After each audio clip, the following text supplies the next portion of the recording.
This video will help you sleep and relax. But before we begin, I would like to know which city you're from and what time you're watching this. Now, subscribe to the channel, relax, and let's begin. I never imagined I'd be the person frantically searching through online horror stories, trying to make sense of something that happened to me. But here I am, still jumpy and paranoid a month later, glancing over my shoulder in my own apartment. I need to get this off my chest, and maybe someone here has experienced something similar. I'm a freelance graphic designer, and after a particularly rough stretch of projects back in March, I decided I needed a change of scenery. You know that feeling when your creativity just dries up and your apartment walls start closing in? Yeah, that. So I booked this gorgeous Airbnb in a small village in Slovenia for a month-long working getaway.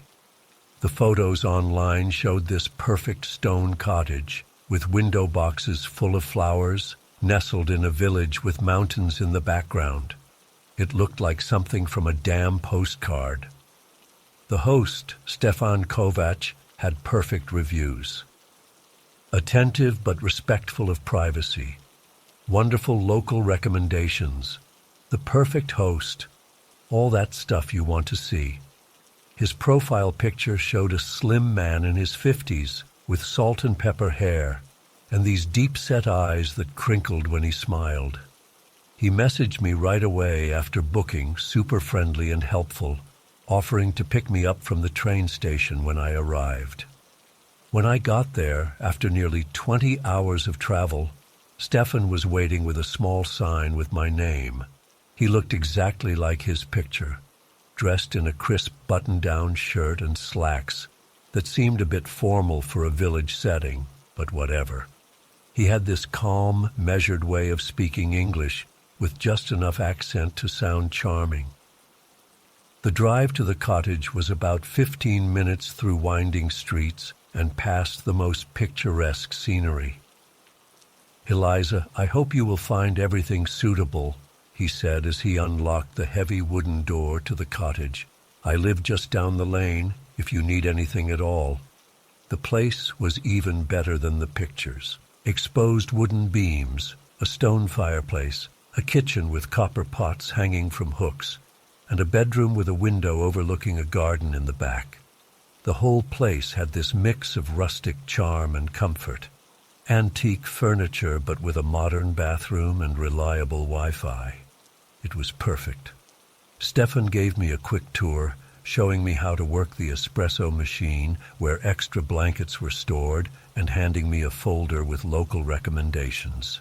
Before leaving, he mentioned that breakfast items were already in the fridge and fresh bread would be delivered each morning. I remember thinking what an incredible deal this place was for the price. The first 3 days were exactly what I needed. I set up my laptop at the wooden table near the window, working through my designs in the morning, then exploring the village in the afternoons.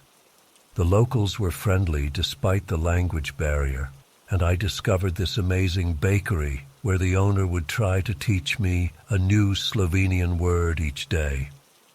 I started sleeping better than I had in months, feeling my creativity returning. I even began sketching again, something I hadn't done just for pleasure in years. Then things started getting off. It was subtle at first. On the 4th evening, I was working late on a project when I glimpsed something move past the window.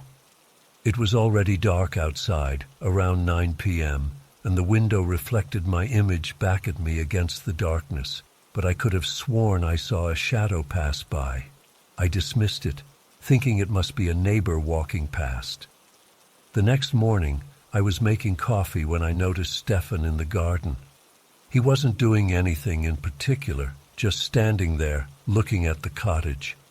When he saw me through the window, he smiled and waved, then pointed at some flowers as if that explained his presence. I waved back and thought nothing of it. But then it happened again that afternoon, and the next day. Each time, Stefan would be somewhere around the property, checking the mailbox, trimming a hedge that didn't need trimming, inspecting the roof tiles. Each time with the same explanation, just maintaining the property. Each time with that same smile that never quite reached his eyes. By the end of the first week, I started noticing patterns. He would appear shortly after I returned from the village. If I moved from the living area to the bedroom, within minutes he would find a reason to be outside that part of the house. Once, I deliberately switched rooms several times in an hour, and each time, within minutes, there he was, visible through whatever window corresponded to the room I was in. I started closing the curtains, but the cottage suddenly felt stuffy and claustrophobic with them drawn. Plus, I told myself I was being paranoid. The guy owned the place, after all. He had perfect reviews. Maybe this was normal in this village? On day 10, I was reading in bed around 11 p.m. when I heard footsteps on the gravel outside my bedroom window. Soft, careful steps that stopped directly beneath my window. I froze, book in hand, barely breathing. The curtains were open because I'd been looking at the stars earlier. I slowly leaned forward to close them and caught a glimpse of Stefan's profile in the moonlight. Just standing there, looking up at my window. My heart was racing so hard I could feel it in my throat. I snapped the curtain shut and sat in bed, unsure what to do. Call the police and say what? My Airbnb host is standing outside his own property? I didn't even know how to explain the situation without sounding crazy. The next morning, I ran into Stefan as I was leaving for a walk. He was sweeping the front path, though it didn't need sweeping. "Did you sleep well, Eliza?" he asked with that same measured voice. "Actually, I heard someone outside my window last night," I said, watching his face carefully. Not a flicker of surprise or embarrassment crossed his features. "Ah, I was checking the drainage. We're expecting rain." He gestured toward the sky, which was completely clear. "I hope I didn't disturb you." I mumbled something and hurried off, but as I walked through the village, my unease grew. I decided to cut my stay short. I'd go back, pack up, make an excuse about a work emergency, and leave first thing tomorrow.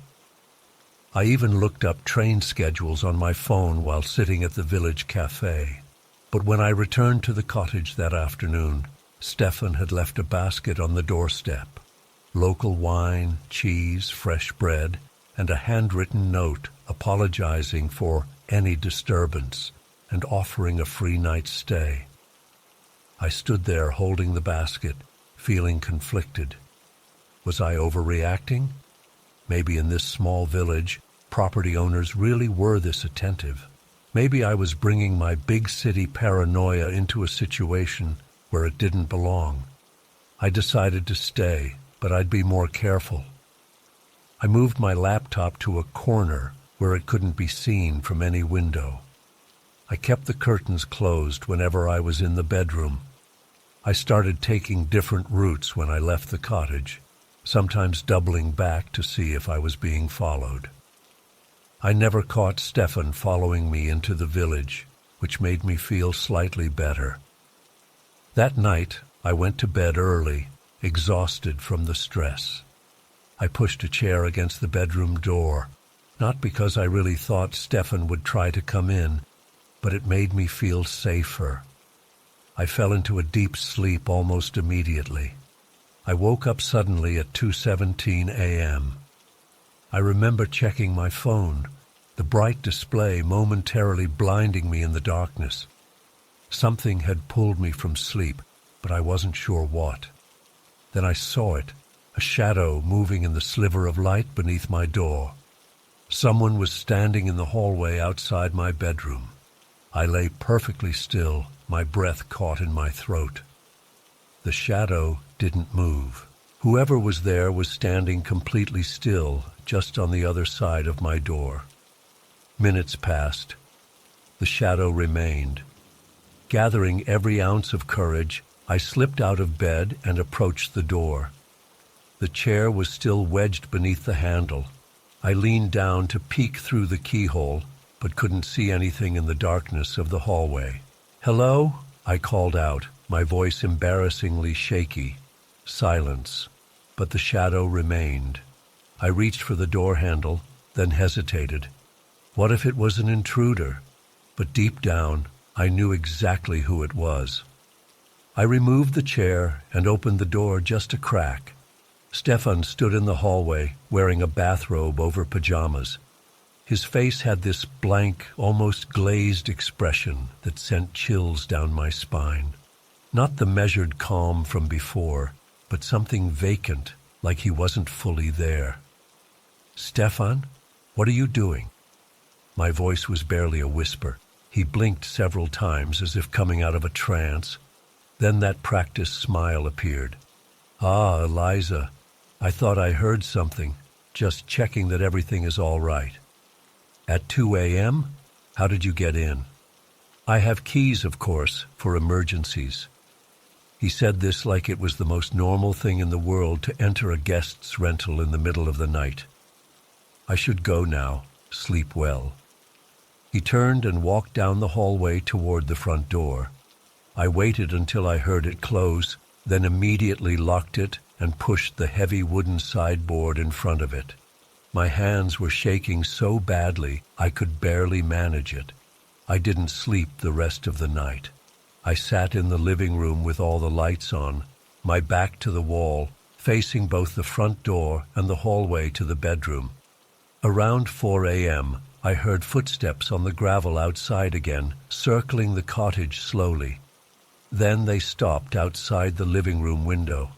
I could see the curtain move slightly, as if someone was trying to peer through the gap where they didn't quite meet in the middle. The footsteps eventually moved away, but I stayed frozen in that spot until daylight began to filter through the curtains. The moment it was properly light outside, I threw my things into my suitcase, not even bothering to fold anything. I called a taxi service I found online, willing to pay whatever it cost to get to the train station. While waiting for the taxi, I peeked outside and saw Stefan watering plants in his own garden down the lane. He looked up, saw me watching, and waved cheerfully as if nothing had happened. I ducked back inside, my skin crawling. The taxi arrived 20 minutes later. As I was putting my suitcase in the trunk, Stefan appeared at my side so suddenly I actually yelped. "You're leaving early?" he asked, that same calm voice, that same empty smile. "Was something not to your satisfaction?" "Family emergency," I mumbled, not meeting his eyes. "I have to get back." "But you have 2 more weeks. No refunds for early departure, as per the policy." His tone hadn't changed, but something in his stance shifted slightly, blocking my path to the taxi door. "That's fine. I don't need a refund." I moved to step around him. He didn't move. "At least have some breakfast before you go." "I've just baked bread." "My train leaves soon. I really have to go." I could hear the edge of panic in my voice. The taxi driver, a young guy with headphones around his neck, called out something in Slovenian. Stefan replied without taking his eyes off me, and the driver laughed uncomfortably. "What did you tell him?" I demanded. "Just that guests never want to leave once they stay here." Stefan finally stepped aside. "I hope you'll come back someday, Eliza. The door is always open for you." I practically dove into the taxi and didn't look back until we were turning onto the main road. Stefan was still standing there, watching the taxi depart, that same smile fixed on his face. At the train station, while waiting for my train to Vienna, the first place I could get a flight home from, I reported the incident to the rental website. The customer service rep was sympathetic but said they couldn't do much without evidence of actual misconduct. They promised to look into it and monitor future reviews closely. I checked the listing a week later. It was still active, with a new 5-star review from a couple who had stayed there right after me. Stefan was the perfect host, attentive but never intrusive, they wrote. I sometimes wonder about that couple and others who've stayed there since. Do they feel eyes on them when they're working at the cottage table? Do they notice the shadows that pass by their windows at night? Do they wake up to find their perfect host standing outside their bedroom at 2 a.m., claiming to be checking in? I still can't explain what was happening there. Was Stefan just an overly attentive host with no boundaries, or something more sinister? All I know is that sometimes I wake up in the middle of the night, convinced I can see a shadow beneath my bedroom door, and I've put a chair against my bedroom door every night since I got home, even though I live alone and I'm on the 14th floor of a secure building, because some part of me can't shake the feeling that Stefan meant what he said, that his door is always open for me, and I can't help wondering if that means he believes my door is always open for him too.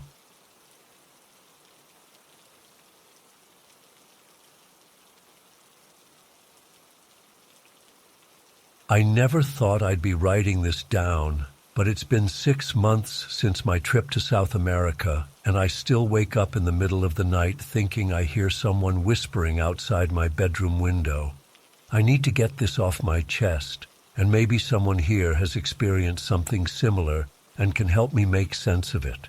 I'm a high school Spanish teacher, and every summer I take a solo trip to practice the language and explore new places.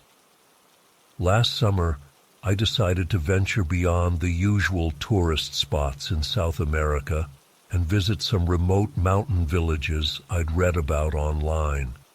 After 3 weeks of traveling through the more popular areas of Peru and Bolivia, I finally made it to a tiny village nestled in the mountains that wasn't even on most maps. The village was exactly what I'd hoped for.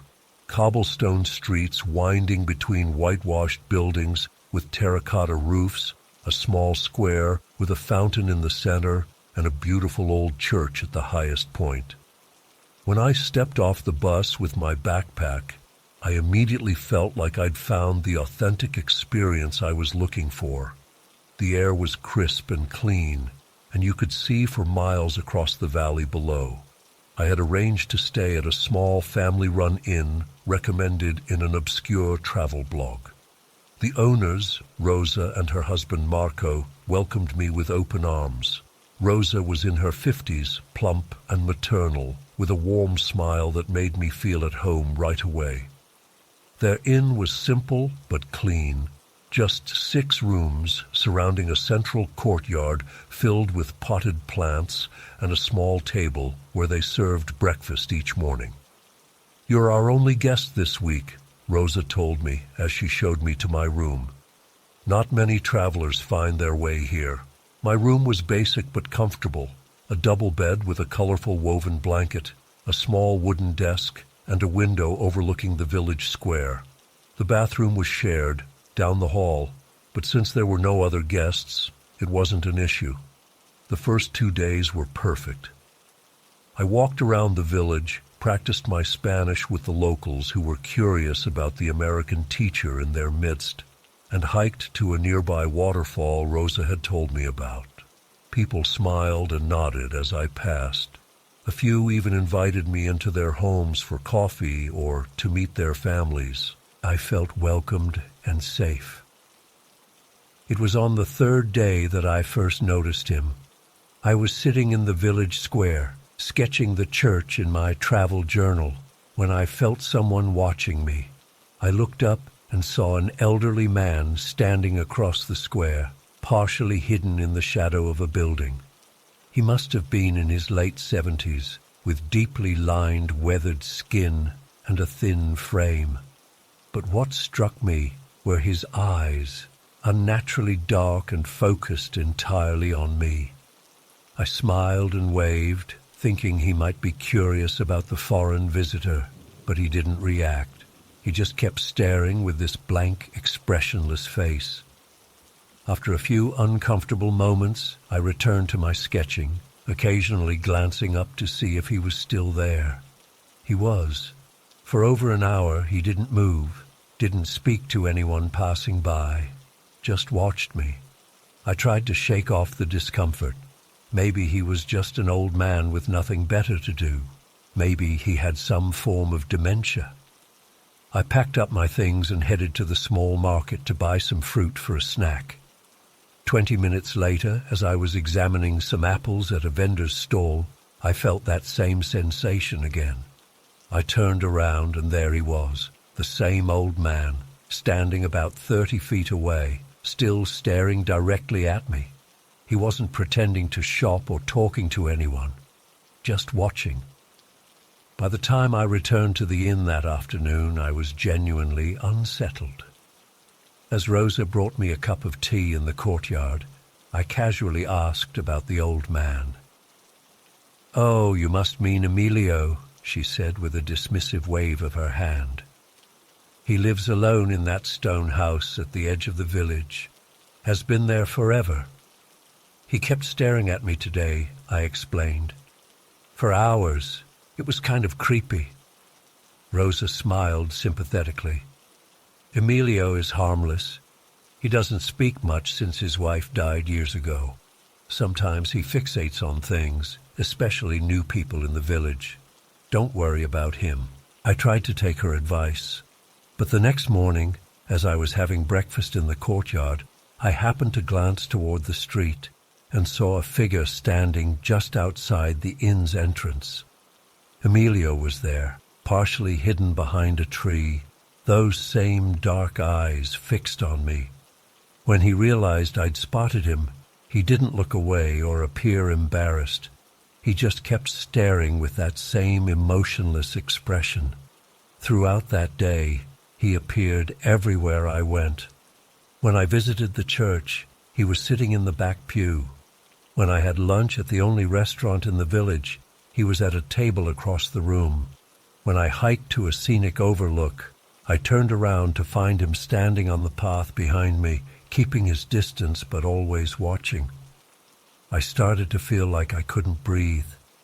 The village that had seemed so charming now felt suffocating. I considered leaving early but had already paid for 5 nights at the inn, and the next bus wasn't scheduled until my planned departure day anyway. That evening, I mentioned Emilio again to Rosa, this time making it clear how uncomfortable his constant presence made me. "He followed me everywhere today," I told her. "I don't think he's harmless. There's something really off about the way he watches me." Rosa's husband, Marco, overheard and joined our conversation. "Emilio has always been strange, even before Isabella died," he said. "He keeps to himself. No one really knows much about him, even though he's lived here all his life." "Has he ever bothered other visitors?" I asked. Rosa and Marco exchanged glances. "Not that anyone has mentioned," Rosa finally said, but something in her tone made me think she wasn't being completely honest. I didn't sleep well that night.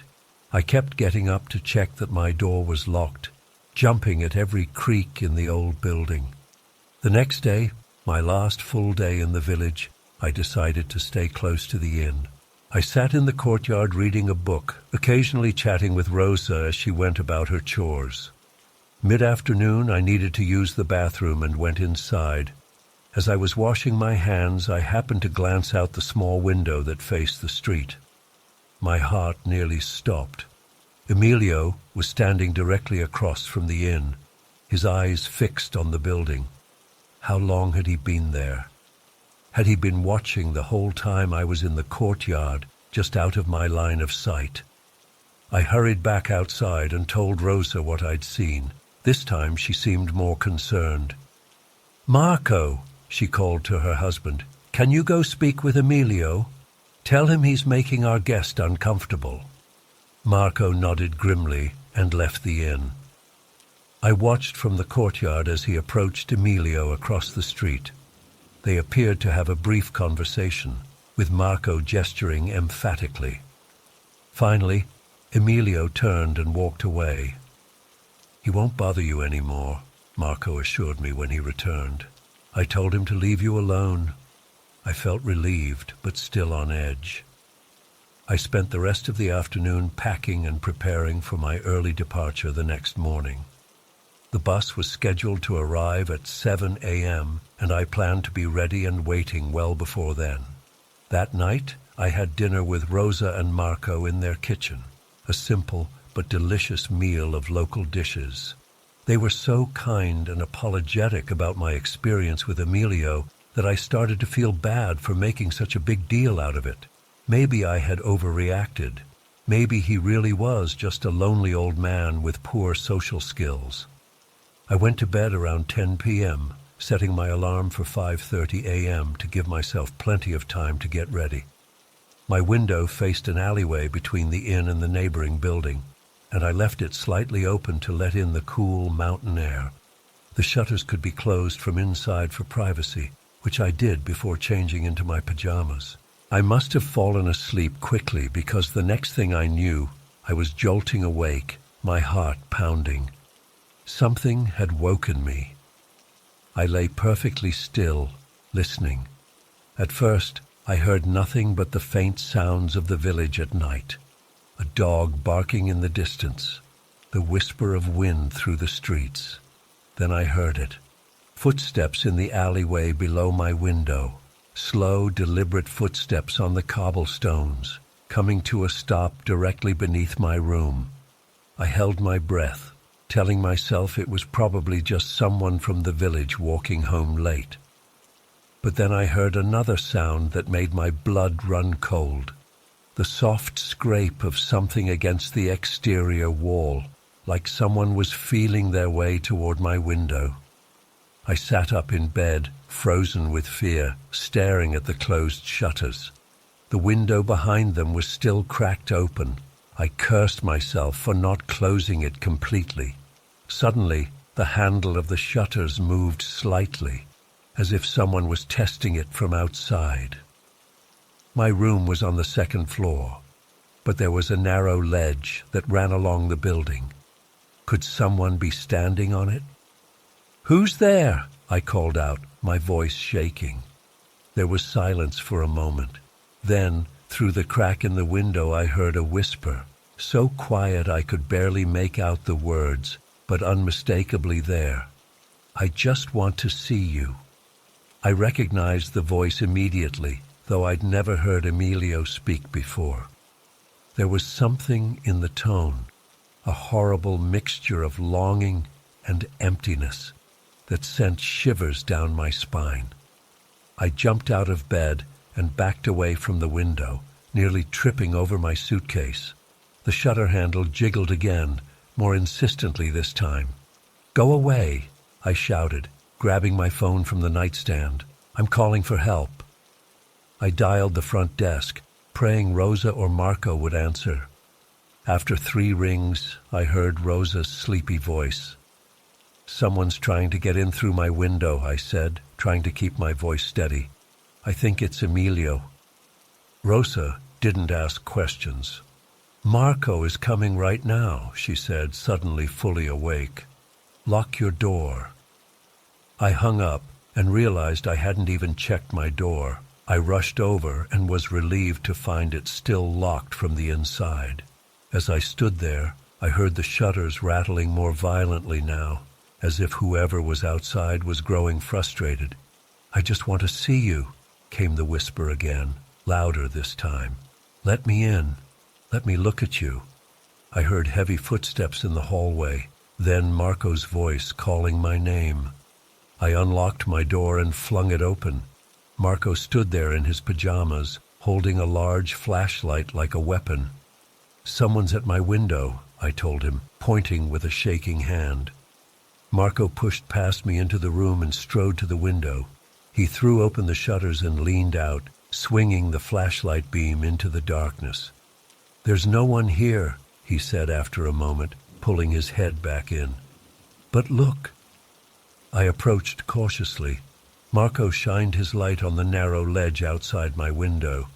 There were distinct scuff marks in the dust, as if someone had been standing there.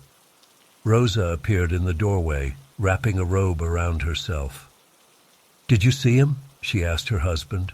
Marco shook his head. "Whoever it was is gone now." He closed the window completely and locked it, then pulled the shutters shut. "You'll be safe. I'll stay up the rest of the night, keep watch." But I couldn't stay in that room. "Can I sit in the courtyard until morning?" I asked, my voice still trembling. "I'm leaving early anyway." Rosa nodded understandingly. "Of course, I'll make you some tea." I grabbed my packed suitcase and followed them downstairs. Rosa made tea while Marco checked all the doors and windows of the inn. I sat at the small table in the courtyard, wrapped in a blanket Rosa had given me, jumping at every sound until the sky began to lighten. When it was finally time to leave for the bus stop, Marco insisted on escorting me. We walked in silence through the still sleeping village, my suitcase wheels clattering loudly on the cobblestones. As we rounded the corner to the main road where the bus would stop, I saw a figure standing by the path. It was Emilio. He stood absolutely still, his dark eyes fixed on me as we approached. Marco stepped protectively in front of me. "You need to leave her alone," he said firmly to Emilio. "The bus is coming, and she's leaving. Go home." Emilio didn't acknowledge Marco at all. He kept staring at me with that same expressionless face, those unnaturally dark eyes boring into mine. As we passed him, he slowly turned his head to follow our movement, never blinking, never changing his expression. We reached the bus stop, and I could still feel his eyes on my back. "Don't look at him," Marco advised, positioning himself between me and Emilio. "The bus will be here any minute." Those minutes felt like hours. When the bus finally appeared on the road, grinding its gears as it approached, I nearly cried with relief. Marco helped me with my suitcase, and I thanked him profusely for everything. "I'm so sorry about what happened," he said. "This isn't what our village is about." As the bus pulled away, I looked out the window and saw Emilio still standing in the exact same spot, watching as I left. Even as the bus rounded a curve and the village disappeared from view, I couldn't shake the feeling of those eyes on me. I continued my journey as planned, visiting other villages and cities, but the experience left me permanently changed. I found myself constantly looking over my shoulder, checking windows and doors before going to bed, startling at shadows. It's been 6 months now, and I'm back home in the States, teaching my classes and trying to move on. But I can't stop thinking about Emilio. What did he want from me? Why was he so fixated? Was he really harmless as Rosa initially claimed? And that whisper through my window, "I just want to see you." What did that mean? Sometimes I wonder if I should have reported it to the police, but in such a remote village, I'm not sure it would have made any difference. And what crime could I report? An old man watching me, whispering through my window. The thing that haunts me most is the complete lack of expression on his face. There was no anger, no lust, no recognizable human emotion at all, just that cold, empty stare, like he wasn't really seeing me as a person, but as something else entirely. I've researched the village since coming home, trying to find any information about its history or about a man named Emilio, but there's almost nothing online. It's as if the place barely exists. I won't be going back to South America anytime soon. I've actually given up solo travel altogether. The experience taught me that even in beautiful, seemingly safe places, unseen dangers can lurk. And sometimes the most unsettling threats aren't the most obvious ones. They're the silent observers, the ones watching from the shadows, waiting for their moment. To this day, I still don't know what would have happened if those shutters had opened. And sometimes, in the middle of the night, I wake up thinking I hear that same whisper outside my window. "I just want to see you."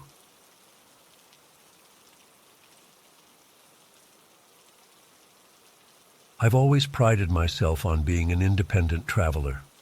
I'd backpacked through Southeast Asia and parts of South America without any major issues. So, when I planned my European tour, I felt pretty confident about staying in hostels.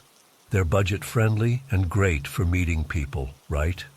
That's what I kept telling myself as I booked a week at this highly rated hostel in Barcelona.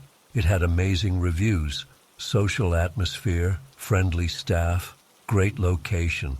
Perfect for a solo female traveler like me.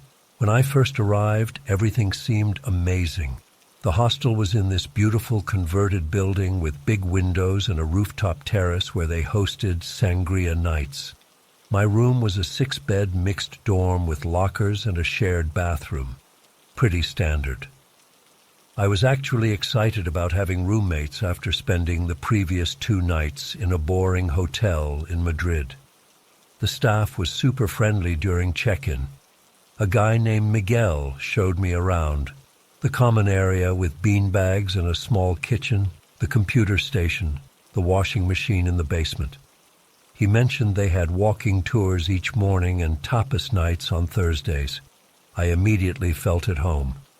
That first afternoon, I met one of my roommates, Olivia, a Canadian girl traveling through Europe for 3 months. We clicked instantly. Both of us were in our mid-20s, both English teachers, both obsessed with trying local food. We made plans to check out La Boqueria market the next day. The other people in our room arrived throughout the evening. There was an Australian couple who kept to themselves, and a German guy who was leaving the next morning. And then there was Lucas Reinhardt. Even typing his name now makes my skin crawl. He seemed normal enough at first, mid-20s, maybe 5'10", with short blonde hair and this constant half smile that I initially found friendly. He introduced himself as a German photographer, traveling through Spain for inspiration. His accent was slight, and his English was nearly perfect. Our first interaction was casual. He asked the usual traveler questions: where I was from, how long I'd been traveling, where I'd been already. Nothing weird. I remember thinking he was a bit quiet compared to most hostel people, kind of observing more than participating in conversation, but I didn't think much of it at the time. That first night, Olivia and I went out for dinner and drinks with some people we met in the common room. Lucas was there when we returned, sitting on his bed looking at his phone. He asked how our night was, and I gave a quick summary. What strikes me now is how he maintained eye contact a beat too long, but at the time, I just thought he was being attentive. The next morning, Olivia and I got breakfast at a cafe down the street before heading to La Boqueria. We spent the whole day exploring, took a walking tour of the Gothic Quarter, and grabbed lunch at this amazing tapas place. When we returned to the hostel to freshen up before dinner, Lucas was in the room. "Did you enjoy the market?" he asked. I was surprised he remembered where we said we were going, but again, didn't think much of it. "Yeah, it was amazing," I replied. "The fruit stands were incredible." "The dragon fruit was your favorite, right?" he said, still with that half smile. I froze for a second. I had posted a picture of dragon fruit on my Instagram story that morning, but I hadn't mentioned it to him. I figured maybe Olivia had mentioned it when I was in the bathroom or something.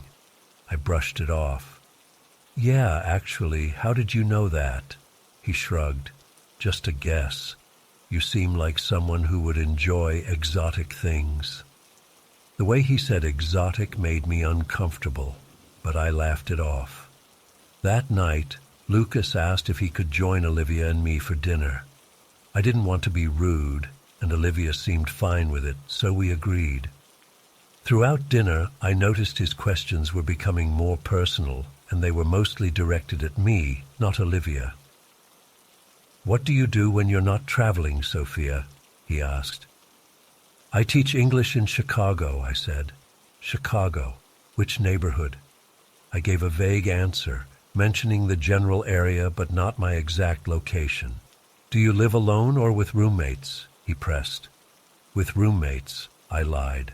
I lived alone, but something told me not to share that. "That's smart. A pretty girl like you shouldn't live alone. It's not safe." The comment made my stomach turn. Olivia changed the subject, and I was grateful. The rest of dinner was uncomfortable, with Lucas continually steering the conversation back to me, my job, my family, my travel plans. He barely touched his food, just kept watching me eat with that same half-smile. When we got back to the hostel, Lucas went to the bathroom, and I immediately turned to Olivia. "Is it just me, or is he a little intense?" I whispered. "Definitely intense," she agreed. "And he's only interested in your answers, not mine. It's like I'm not even here." Over the next 2 days, I started noticing a pattern. Lucas seemed to always be in the room when I returned, no matter what time it was. If I came back from breakfast at 9 a.m., he was there. If I returned from sightseeing at 3 p.m., he was there. If I came back from dinner at 11 p.m., he was there. Always with that same half-smile, always asking where I'd been, what I'd seen. "How was Park Güell? Did you see the mosaic salamander?" he asked one afternoon. I hadn't told him I was going to Park Güell that day. I was certain of it. "It was great," I said quickly, grabbing my toiletry bag and heading to the bathroom without elaborating. I was starting to feel watched. The next morning, Olivia told me she was leaving for Valencia a day early. Her cousin was there and had an extra ticket for a concert. I was disappointed but happy for her. As we hugged goodbye, she whispered, "Be careful around Lucas. There's something off about him." I nodded, already planning to spend as much time away from the hostel as possible. After she left, I made sure not to mention to Lucas that she was gone. I didn't want him to know I was essentially alone now. That evening, when Lucas inevitably asked where Olivia was, I casually said, "Oh, she's meeting some friends for dinner." He nodded, but I swear I saw something change in his eyes, a gleam that wasn't there before. I decided to join the hostel's tapas night to avoid being alone with him. It was a fun event, with about 15 people from the hostel gathering in the common area for food and sangria. Lucas was there too, always on the periphery of whatever conversation I was having, always watching. I made a point to chat with other travelers, even exchanging numbers with a group of British girls who invited me to go to the beach with them the next day. Around midnight, I was exhausted and headed back to the room. Lucas immediately disengaged from the conversation he was barely participating in and said, "I'll walk with you. I'm tired too." The walk up the stairs felt eternal. He walked slightly behind me, and I could feel his eyes on my back the whole time. In the room, I grabbed my toiletry bag and pajamas and went to the bathroom to get ready for bed. When I returned, Lucas was sitting on his bed, still fully dressed, watching the door. "The bathroom is free if you need it," I said, trying to sound normal while climbing into my top bunk. "I'm good for now," he replied, still not moving. I turned to face the wall, uncomfortably aware of him sitting there in the dimly lit room. Eventually, I heard him move around, and the lights went off. I lay there for what felt like hours, unable to sleep before finally drifting off. I woke up around 3 a.m. needing to use the bathroom. The room was dark except for the faint glow from the emergency exit sign in the hallway seeping under the door. Everyone appeared to be asleep. I could hear the gentle snoring of one of the Australian travelers. I carefully climbed down from my bunk, trying not to make noise. As I turned to walk to the door, I froze. There, standing at the foot of my bed, was Lucas. In the dim red glow, I could make out his silhouette, perfectly still, just standing there. For a moment I thought I was dreaming or that my eyes were playing tricks on me. "Lucas," I whispered. my heart pounding so hard I could feel it in my throat. He didn't move for several seconds. Then slowly he tilted his head slightly. "Just making sure you're okay," he whispered back, that half-smile audible in his voice even in the darkness. "You were making noises in your sleep." "I wasn't. I know I wasn't.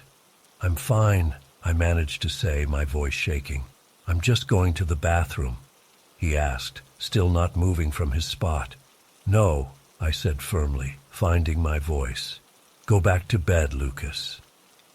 He stood there for another moment before calmly walking back to his bed, as if nothing unusual had happened, as if standing and watching someone sleep in the middle of the night was perfectly normal behavior.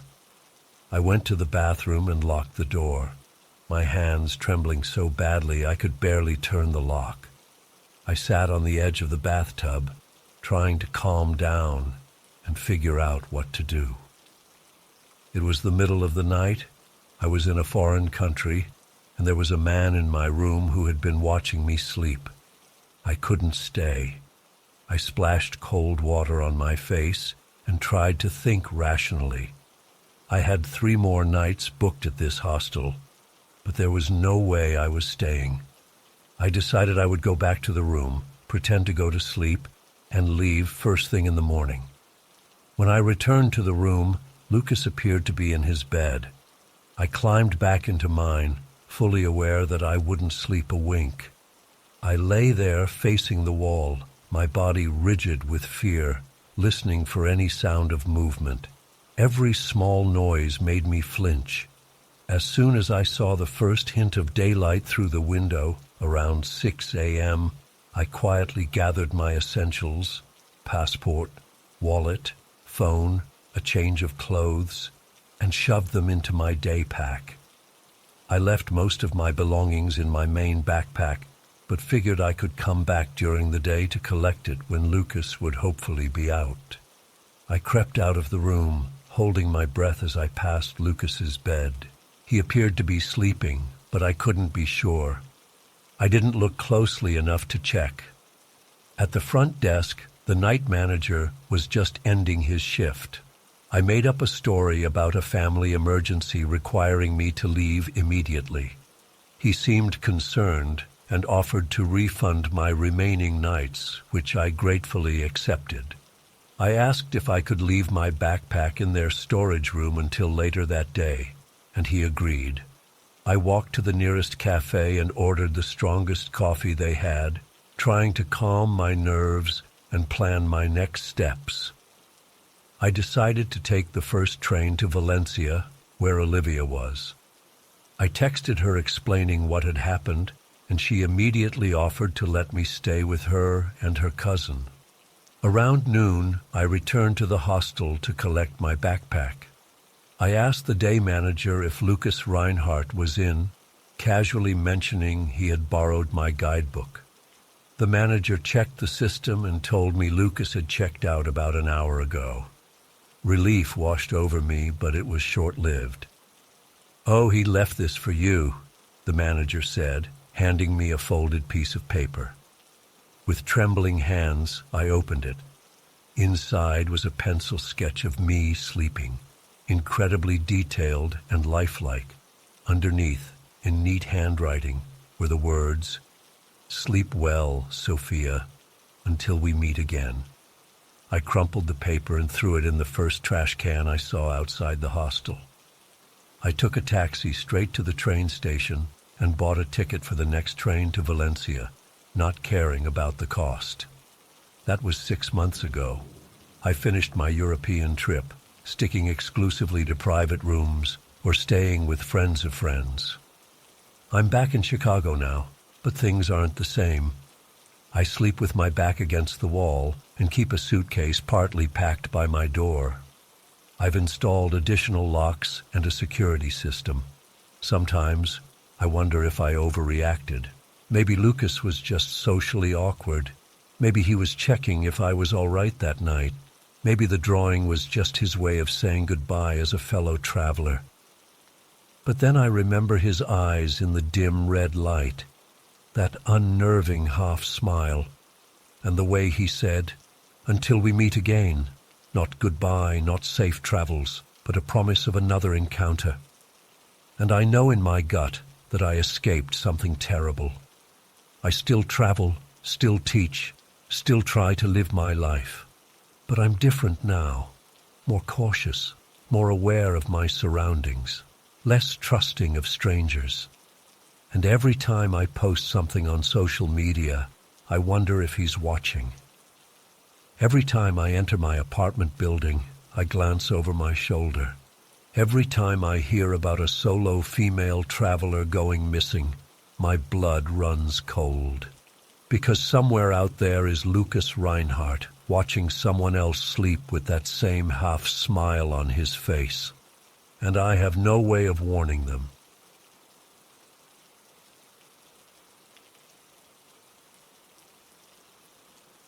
I've been with the Pinecrest PD for almost 15 years now. Most days it's exactly what you'd expect in a quiet suburban town. Noise complaints, the occasional domestic, teenagers being stupid, traffic violations. I became a cop to help people, and most of the time I feel like I do that.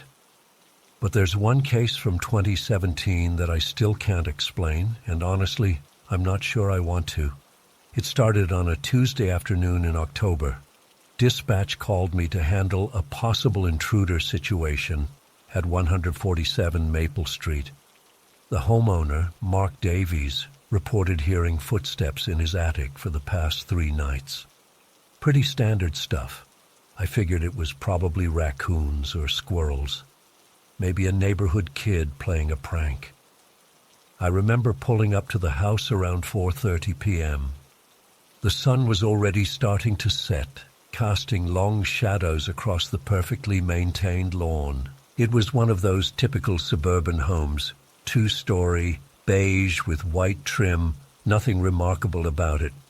Mark answered the door immediately, mid-50s guy, well-dressed in khakis and a button-down, like he'd just gotten home from an office job. He seemed completely calm and rational, not the type to get spooked easily. "Thanks for coming, officer," he said as he led me inside. "I know it probably sounds silly, but I've owned this house for 12 years, and I know every creak and groan it makes. These footsteps are different." The inside of his house was immaculate, everything in its place, no clutter anywhere. Mark lived alone. His wife had passed away a few years back, he mentioned briefly. No kids. Just him in this big empty house. "When do you usually hear the footsteps?" I asked. "Always around 3 a.m., he said, checking his watch like he was afraid it might happen while I was there.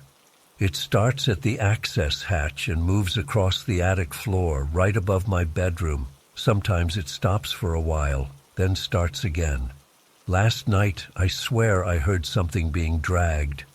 I nodded, taking notes. "Mind if I take a look up there?" He led me upstairs to a hallway where a trap door with a pull-down ladder was set into the ceiling. "I haven't been up there in months," he admitted. "Just storage and Christmas decorations." I pulled down the ladder and climbed up with my flashlight.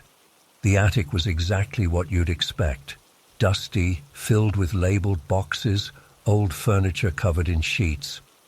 The floor was unfinished, just wooden planks with insulation between the joists. I checked for signs of animals first, droppings, chewed wires, nesting materials. Nothing. I walked carefully across the boards, sweeping my flashlight around. The dust on the floor was undisturbed, except for a narrow path that led to the far corner of the attic. That's when I felt it, this weird heaviness in the air. Like the atmosphere had suddenly become thick and oppressive. The temperature seemed to drop, and I could see my breath forming little clouds in front of my face. I followed the path to the corner, and that's where I found it. A small, makeshift altar tucked between 2 storage boxes. There were half-burnt black candles arranged in a rough circle. In the center lay small animal bones, maybe from a bird or rat. a rusted old key, and a photograph. I picked up the photo with my pen to avoid contaminating it, and my stomach dropped. It was a picture of Mark, but someone had violently scratched out his face with what looked like a knife or razor. The scratches were deep, tearing through the photo paper with obvious rage. Around the edge of the photo were weird symbols drawn in what looked like dried blood. I took photos with my phone and collected everything in evidence bags. The whole time I was doing this, I couldn't shake the feeling that I was being watched. Every few seconds, I'd whip around, certain I'd catch someone standing behind me. But there was never anyone there. When I came down the ladder, Mark was waiting anxiously. "Did you find anything?" he asked.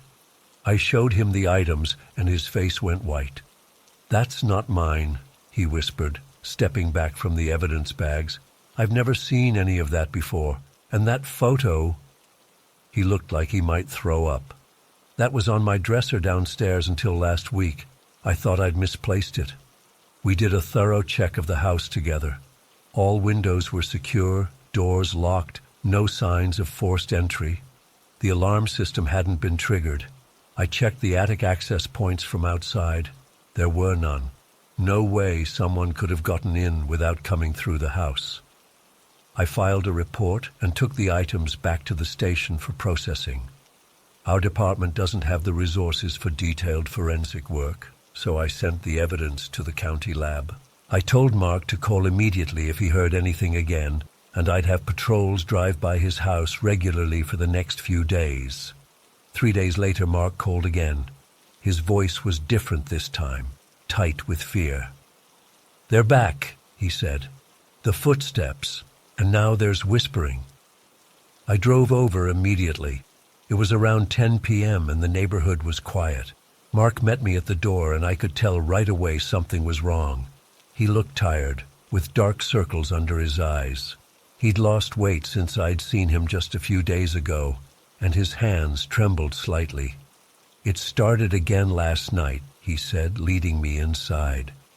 The footsteps were faster this time, more purposeful, and there was whispering. I couldn't make out the words, but it sounded angry. I asked if he'd been sleeping okay, and he admitted he hadn't slept more than an hour or two since my first visit. "Every time I close my eyes, I feel like something's standing over me, watching me," he said. I did another sweep of the attic. No new altar, no disturbances, but that same heavy feeling was there. Worse this time. The air felt stagnant and cold, and I swear I could smell something rotten, like meat left out too long. But there was no source for the smell that I could find. I spent nearly 2 hours going over every inch of the house. Nothing. No evidence of an intruder. No explanation for what Mark was experiencing. I suggested he stay with a friend for a few nights or get a hotel room, but he refused. "This is my home," he said firmly. "I won't be driven out by whatever this is." Before I left, I gave him my personal cell number. "Call me anytime, day or night, if something happens," I told him. I also recommended he install cameras, which he agreed to do the next day. A week went by with no call from Mark. I drove by his house a few times during my shifts, but everything looked normal. I figured maybe the problem had resolved itself. The lab results came back on the items from the altar. Nothing conclusive. The blood on the photo was animal blood, not human. The key was just an old house key, nothing special about it. The symbols matched no known alphabets or occult markings in any database. Then, 11 days after my second visit, I got a call from dispatch. Mark Davies had been taken to Pinecrest Memorial Hospital after a neighbor found him collapsed on his front lawn. I went to the hospital as soon as my shift ended. When I walked into his room, I almost didn't recognize him. In less than 2 weeks, Mark had transformed from a healthy middle-aged man to someone who looked decades older. His skin was gray and hung loosely on his frame. He'd lost at least 30 pounds. His hair had thinned dramatically and turned almost completely white. He was awake but barely responsive. When he saw me, his eyes widened with recognition and fear. "It won't let me leave," he whispered, his voice a dry rasp. "It's inside me now." I asked what he meant, but he just shook his head weakly. The doctor pulled me aside and explained they couldn't find any medical reason for Mark's condition. No cancer, no infection, nothing that would explain the rapid deterioration of his health. All his tests came back normal, despite his appearance. "It's like his body is aging at an accelerated rate," the doctor said, "but we have no scientific explanation for why." I went back to Mark's house that night. I'm not sure what I expected to find, but I felt compelled to look again. The place felt different, abandoned somehow, though nothing had changed physically. The air inside was freezing cold, despite the thermostat showing 72 degrees. I went up to the attic again. The heavy feeling was overwhelming now. I could barely breathe as I made my way to the corner where I'd found the altar. There was nothing there this time, but as I stood in that spot, I swear I heard whispering coming from all around me. Not from any particular direction, but from the air itself. Harsh, guttural sounds that weren't quite words. I'm not ashamed to admit I got the hell out of there. Something was very wrong with that house, something I couldn't explain with logic or police training. I launched a formal investigation, convinced that someone had targeted Mark. We looked into his background, his work relationships, his finances. He was a widower who worked as an accountant. No enemies, no suspicious activities, no reason why anyone would want to harm him. The cameras he'd installed showed nothing unusual. No intruders, no unexplained movements, just empty rooms and hallways. Mark never left the hospital. He died 3 weeks later. The official cause was multiple organ failure, but the doctors remained baffled as to why a previously healthy man would suddenly deteriorate so rapidly. After his death, I went through his personal effects at the house. In his bedroom drawer, I found a journal he'd been keeping since the footsteps started. The earliest entries were matter-of-fact, describing the sounds and his theories about their source. But the later entries became increasingly disturbed. "It knows I'm here," one entry read. "It waits until I'm almost asleep, then it whispers my name. Not from the attic anymore, from right beside my bed." The final entry, dated the day before he collapsed, simply said, "I saw its face today. It was wearing mine." I still drive by that house sometimes. A new family moved in about 6 months after Mark died. They haven't reported any problems, and I haven't had the heart to tell them what happened to the previous owner. I've been a cop for a long time. I believe in evidence, in things I can see and touch and explain. But what happened to Mark Davies defies all rational explanation. I believe that something in that attic, something connected to that makeshift altar, targeted him. Something that couldn't be stopped with handcuffs or a gun. I still have nightmares about that attic, about the whispers, about Mark's face at the end, hollow-cheeked and ancient, his eyes filled with the knowledge of something terrible. The case remains officially unsolved. But I know what I experienced in that house. I know what I felt. And some nights, when I'm alone in my own house and the heating kicks on, making the floorboards creak, I find myself looking up at my ceiling, wondering what might be waiting in the dark spaces above. I'm a police officer in Maplewood. It's this small town where nothing ever happens except the occasional drunk driver or teenagers breaking curfew. I've been on the force for 8 years now. Most shifts are quiet, especially the night ones. That's why the call that came in around midnight on October 12th, caught me off guard. I was sitting in my patrol car near Baker Street, filling out paperwork from an earlier noise complaint. The radio crackled, and Diane, our night dispatcher, came through. Her voice sounded different, lower, more hesitant than usual. "Officer Morgan, we've got a wellness check at 423 Elm Street. Elderly female resident Margaret Wilkins, 76. She's reporting an unusual visitor." I asked for clarification, and Diane paused before answering. "She called saying someone's in her house. Says he's back. She sounds scared but lucid. Says it's her husband." "Her husband?" I repeated. "Her husband died 3 years ago, Elijah." I still remember the chill that went down my spine. Diane isn't one for dramatics, and the way she delivered that information made my skin crawl. I told her I was on my way and started the car. Elm Street is in the oldest part of Maplewood, lined with houses from the 1940s. Number 423 was one of those picture-perfect homes with a white picket fence and a small front garden. Even in the darkness, I could see the rose bushes Mrs. Wilkins was known for in the neighborhood. A single light shone from what I assumed was the living room. I parked and approached the door, noticing the lace curtains in the windows. They were slightly parted, like someone had been looking out. I knocked and announced myself, and after a few moments, heard the shuffling of feet. The door opened just enough for me to see an elderly woman with silver hair tied back in a loose bun.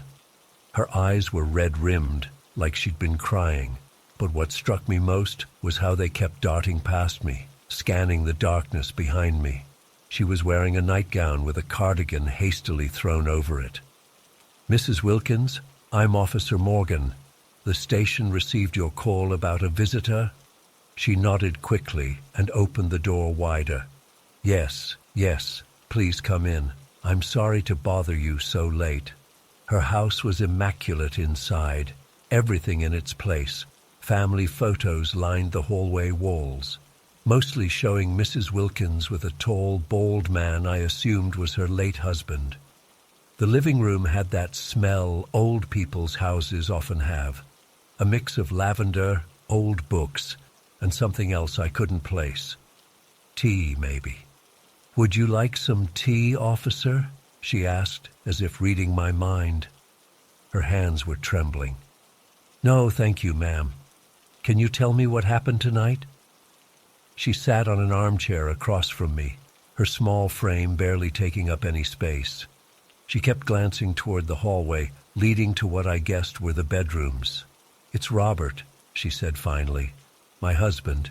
He's been visiting me."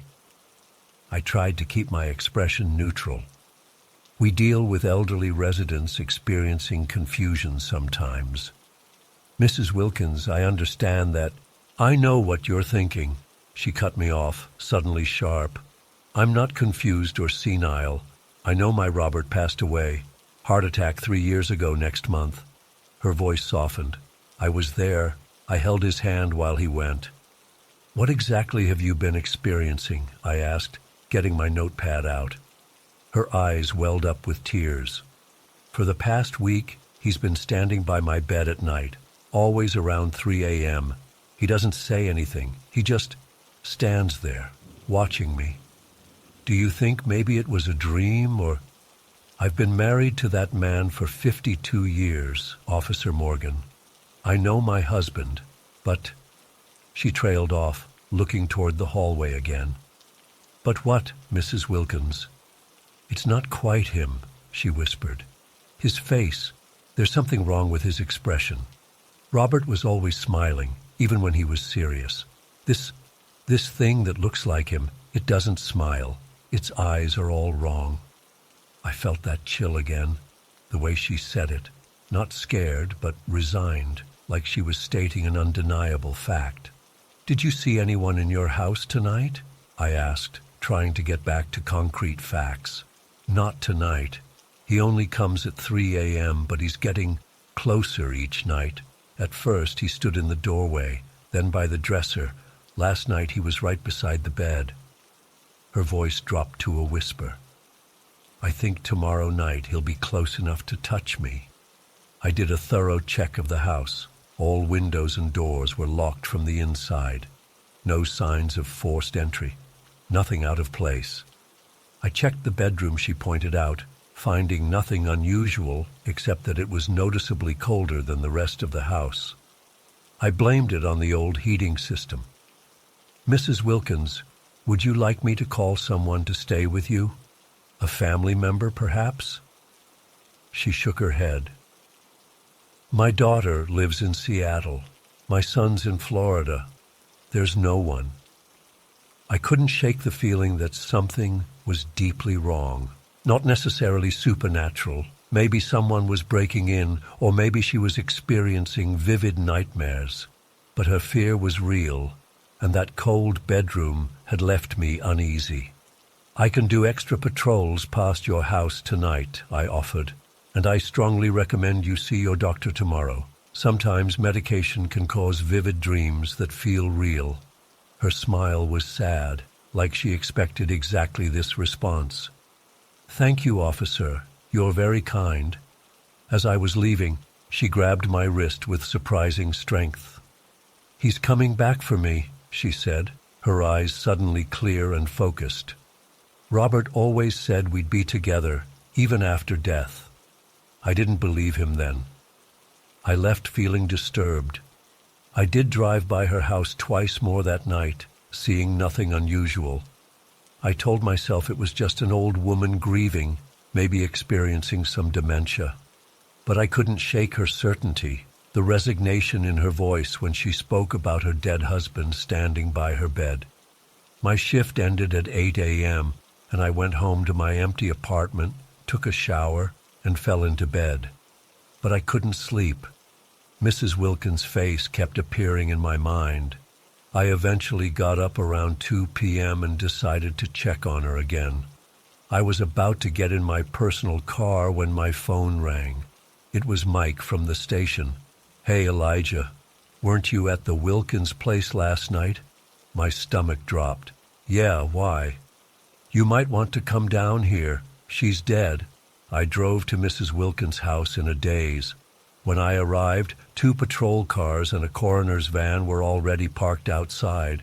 Officer Reynolds was standing on the porch, talking to a neighbor.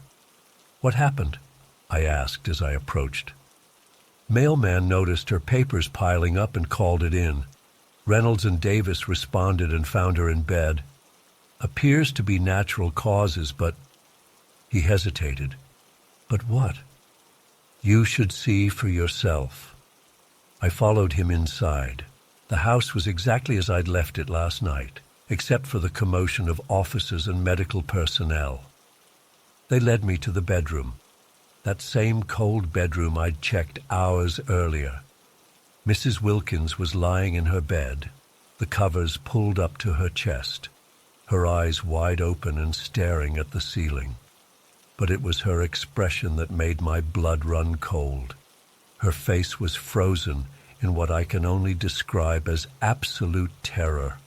Mouth slightly open, eyes bulging, skin stretched in a way that didn't seem possible in death.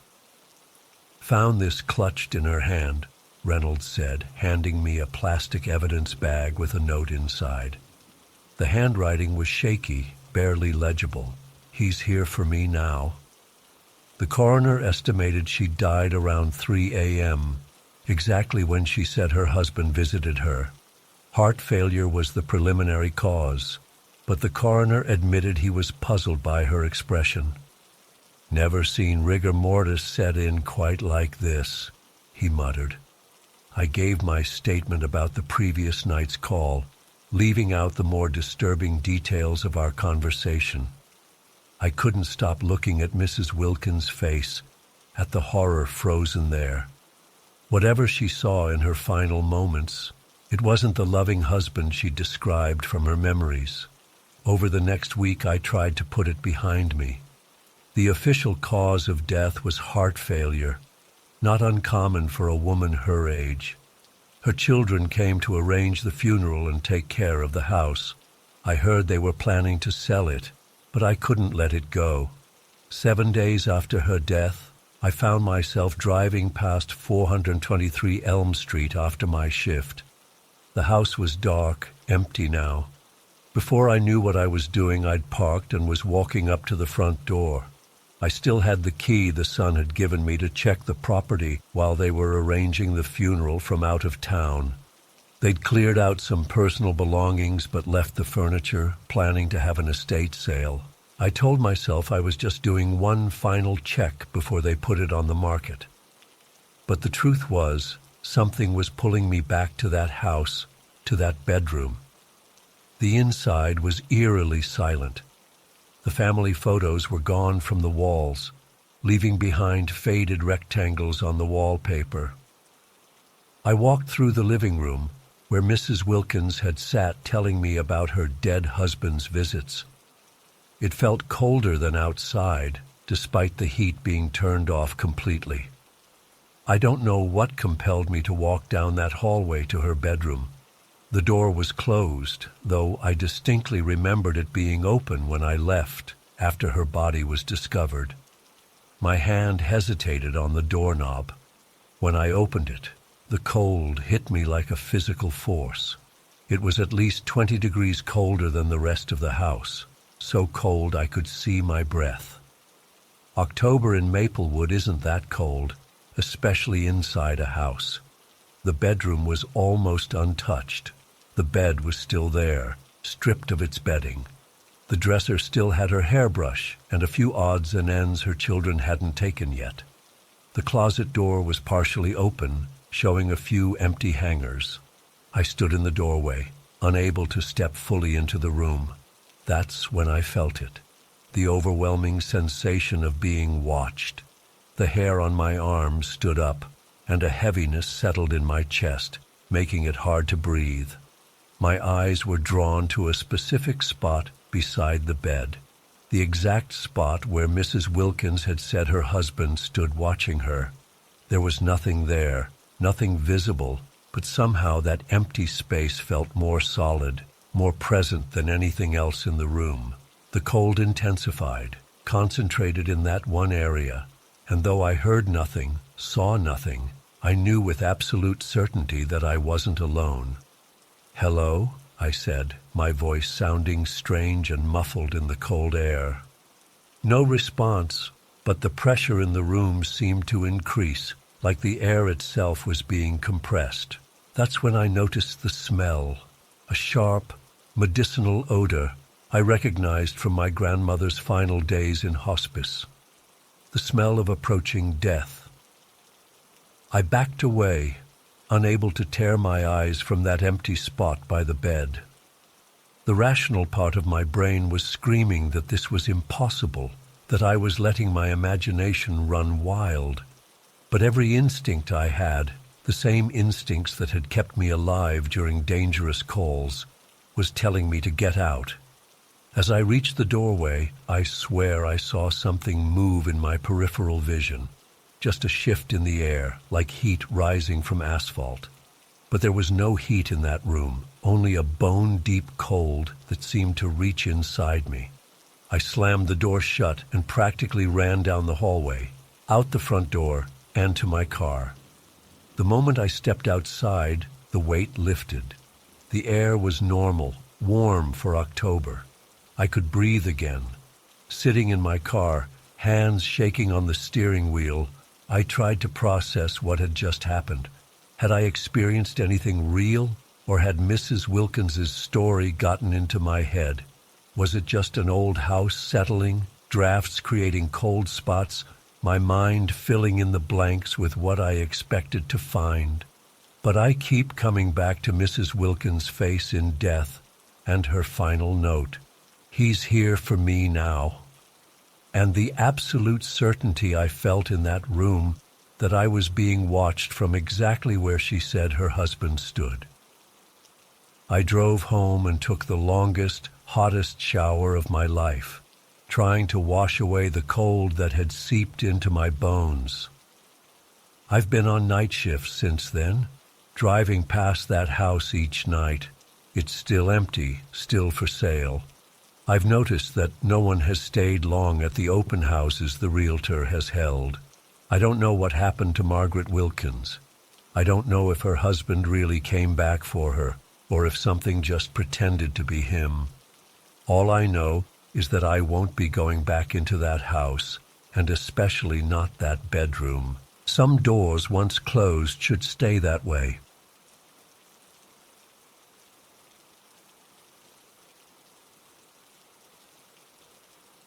I've waited a long time to write about this.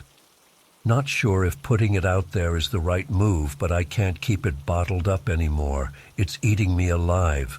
I need someone to tell me I'm not crazy. That what happened during those night shifts actually happened. I've worked at Riverdale County Jail for 15 years now. Mostly night shifts, the graveyard shift, 8 p.m. to 6 a.m. That's my preference, honestly. I've always been a night owl, and working when the facility is quieter just suits me better. Plus, the pay differential doesn't hurt. My wife used to joke that I preferred the company of inmates to my co-workers. Maybe she was right. For most of those 15 years, night shifts were predictable, almost boring, really. The facility itself is nothing special, just a squat beige building with that institutional antiseptic smell that never quite goes away, no matter how much time passes. You know the smell, like industrial cleaner, trying to mask the scent of too many bodies in too small a space. You get used to it. My main duty station is the control room. Banks of monitors showing every corridor, every cell block, every corner of the jail. The quiet hum of electronics and the occasional crackle of radio chatter. Most nights I'd just watch the screens, do hourly rounds, process the occasional late booking, and make sure nobody was doing anything they shouldn't be. Until that Tuesday night. It was early February, frigid outside. I remember because the heating system was struggling, and I had on an extra layer under my uniform. The jail was quiet, quieter than usual even for 2 a.m. I was doing what I always did, scanning the monitors, looking for anything out of place. Block A, nothing. Block B, all normal. Then Block C. That's when I first saw it. A dark shape, moving slowly between the cells. At first I thought it was just one of the night duty officers making rounds, but something was off about the movement. It didn't walk like a person. It seemed to glide, and the pattern was all wrong. Back and forth, in a deliberate, searching way, like it was looking for something. I radioed Officer Maddox, who was supposed to be covering that section. "Hey, you in Block C right now?" "Negative. I'm in the break room." "Why?" I hesitated. Thought I saw movement on the monitor. "Want me to check it out?" "No, I'll handle it." I grabbed my flashlight and headed to Block C. The corridors of Riverdale are long and narrow, with flickering fluorescent lights that never seem to get fixed, no matter how many work orders I submit. That night, they seemed dimmer than usual, casting weird shadows along the walls. When I reached Block C, I found nothing unusual. The inmates were all in their cells, most asleep or at least pretending to be. The air felt different, though, heavy, like the atmosphere before a thunderstorm. And there was a smell I couldn't place, kind of like old wood or dust, not the usual jail smells. I did a thorough sweep, checking each cell, each corner. Nothing.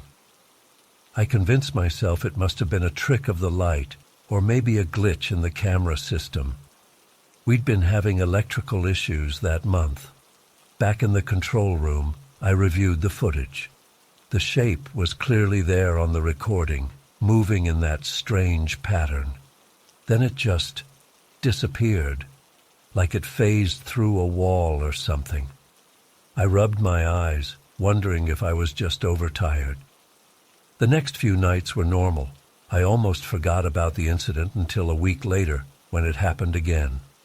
Same time, around 2 a.m., Same place, Block C, same shape, moving with that unnatural, deliberate pattern. This time I was faster to respond, but again found nothing when I went to investigate. Just that strange heaviness in the air and that odd, dusty smell. I started keeping a log. The sightings were irregular at first, sometimes a week apart, sometimes just a few days. Always in Block C, always around the early morning hours. I began to notice patterns in the movements, like the shape was systematically checking each cell, lingering at some longer than others. After about a month of this, I cautiously brought it up with some of the other night shift guards. The reactions were what you'd expect. Rolled eyes, jokes about me needing vacation time, suggestions that maybe I was falling asleep at the monitors. Nobody took it seriously, and why would they? Without seeing what I'd seen, it sounded ridiculous.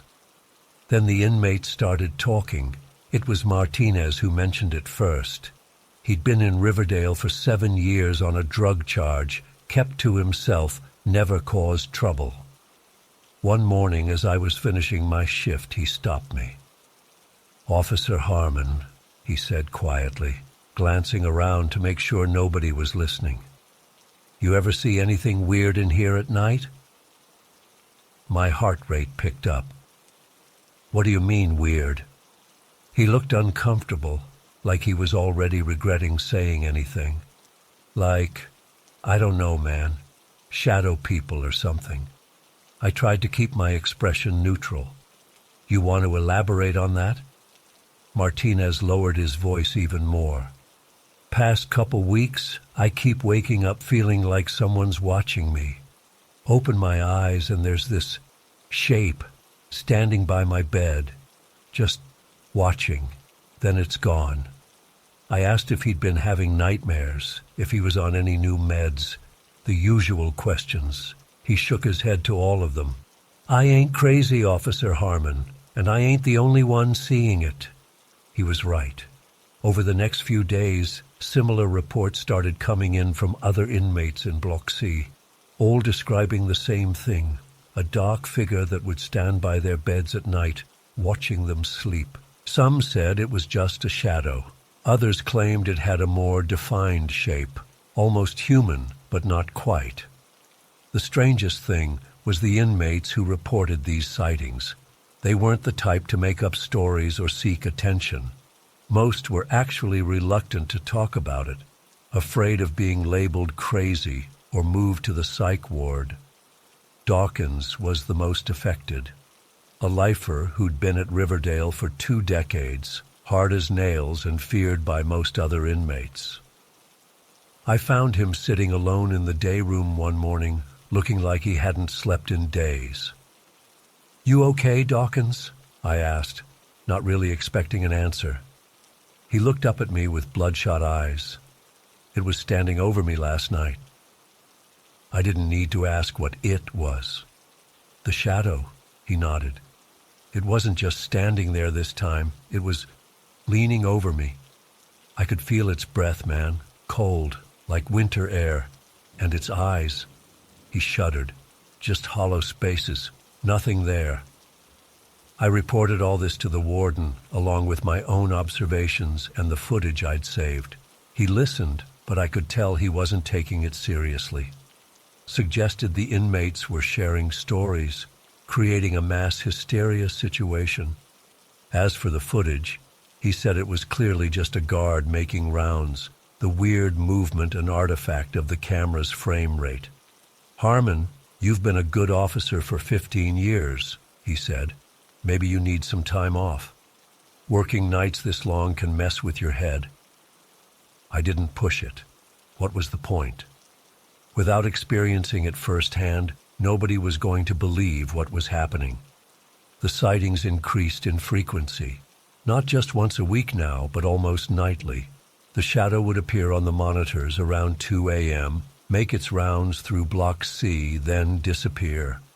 I started dreading that time of night, my eyes glued to the Block C monitor, heart pounding when the familiar shape would emerge. Then came the night everything escalated. It was a Thursday in early April, around 4 a.m. I was doing my rounds, flashlight in hand, moving through the quiet corridors. Block A, clear. Block B, all quiet. Then Block C. As I turned the corner into the main corridor of Block C, I saw it, standing at the far end of the hall, not on a monitor this time, right there in front of me, a dark figure, blacker than the shadows around it, with a shape that was almost human, but somehow wrong. Too tall, too thin, proportions slightly off. I froze. My flashlight beams seemed to pass through it, illuminating the wall behind, but not the figure itself. For what felt like an eternity, we just stared at each other, me and this impossible thing. Then it moved, not toward me, but sideways, into the wall, like it was passing through solid matter. 1 second it was there, the next it wasn't. My legs nearly gave out. I leaned against the wall, breathing hard, the cool concrete the only thing convincing me I was still in reality.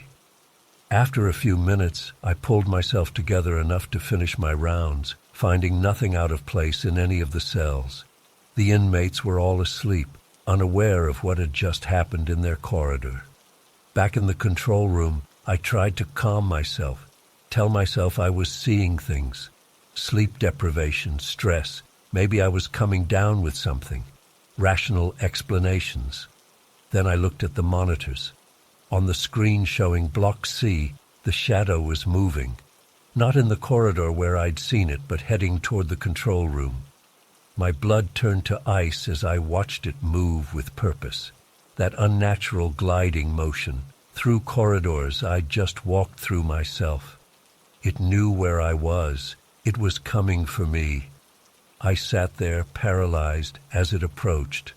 On the screen, it finally stopped just outside the control room door. I could swear I felt a drop in temperature, that same heaviness in the air I'd noticed before, that same dusty smell seeping in through the ventilation. The door handle didn't move, nothing tried to come in, but I knew it was there, just on the other side, watching, waiting. For what? I didn't know. After what seemed like forever, the shadow on the monitor moved away, retreating back to Block C, resuming its usual pattern before eventually fading from view as 5 a.m. approached. That was 6 months ago. I requested a transfer to day shift the next morning, citing family reasons. The warden approved it without question, probably relieved he wouldn't have to deal with my delusions anymore. But here's the thing. The day shift supervisor has started mentioning strange things appearing on the night shift recordings. A dark shape moving through Block C. Inmates reporting a presence watching them sleep. The night staff complaining of odd smells, temperature changes, feelings of being watched. I haven't told them what I know. What would be the point? They wouldn't believe me any more than the warden did. But I check the logs every morning when I come in, and the pattern is clear. The shadow is still there, still pacing through Block C every night around 2 a.m., still checking each cell like it's searching for something, or someone. Sometimes I wonder what would have happened if I'd stayed on nights, if the shadow would have eventually found what it was looking for. Other times, I'm terrified that by leaving, I've somehow made things worse. I don't know what that thing is. A ghost? Something else? All I know is that it's real, it's still there, and someday it's going to find whatever it's looking for. And I'm not sure any of us want to be around when it does.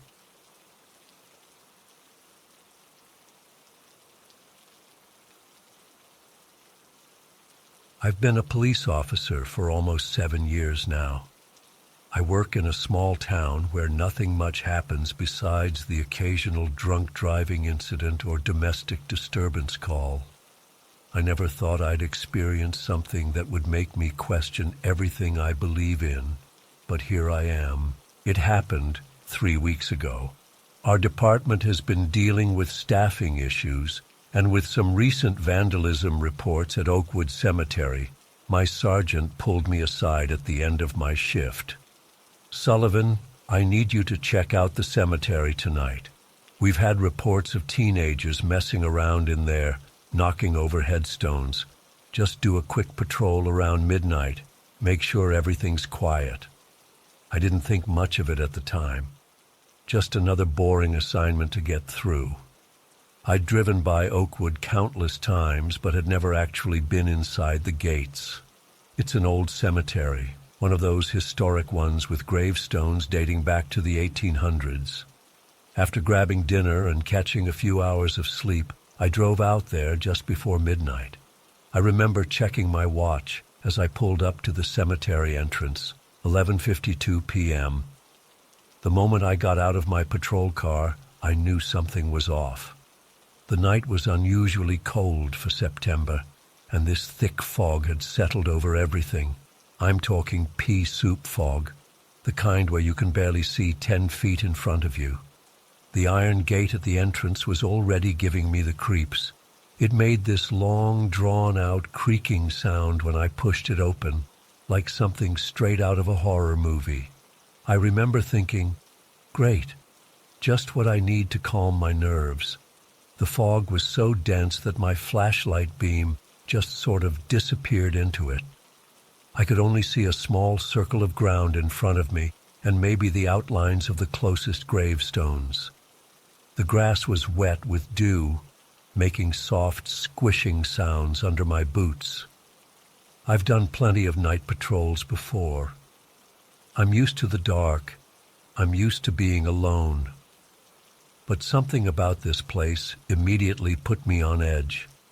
My mouth went dry, and I could feel my heart beating faster than normal. I tried telling myself it was just the setting, that old cemeteries are naturally creepy at night, but it felt like more than that. About 15 minutes into my patrol, I started getting this feeling like someone was watching me.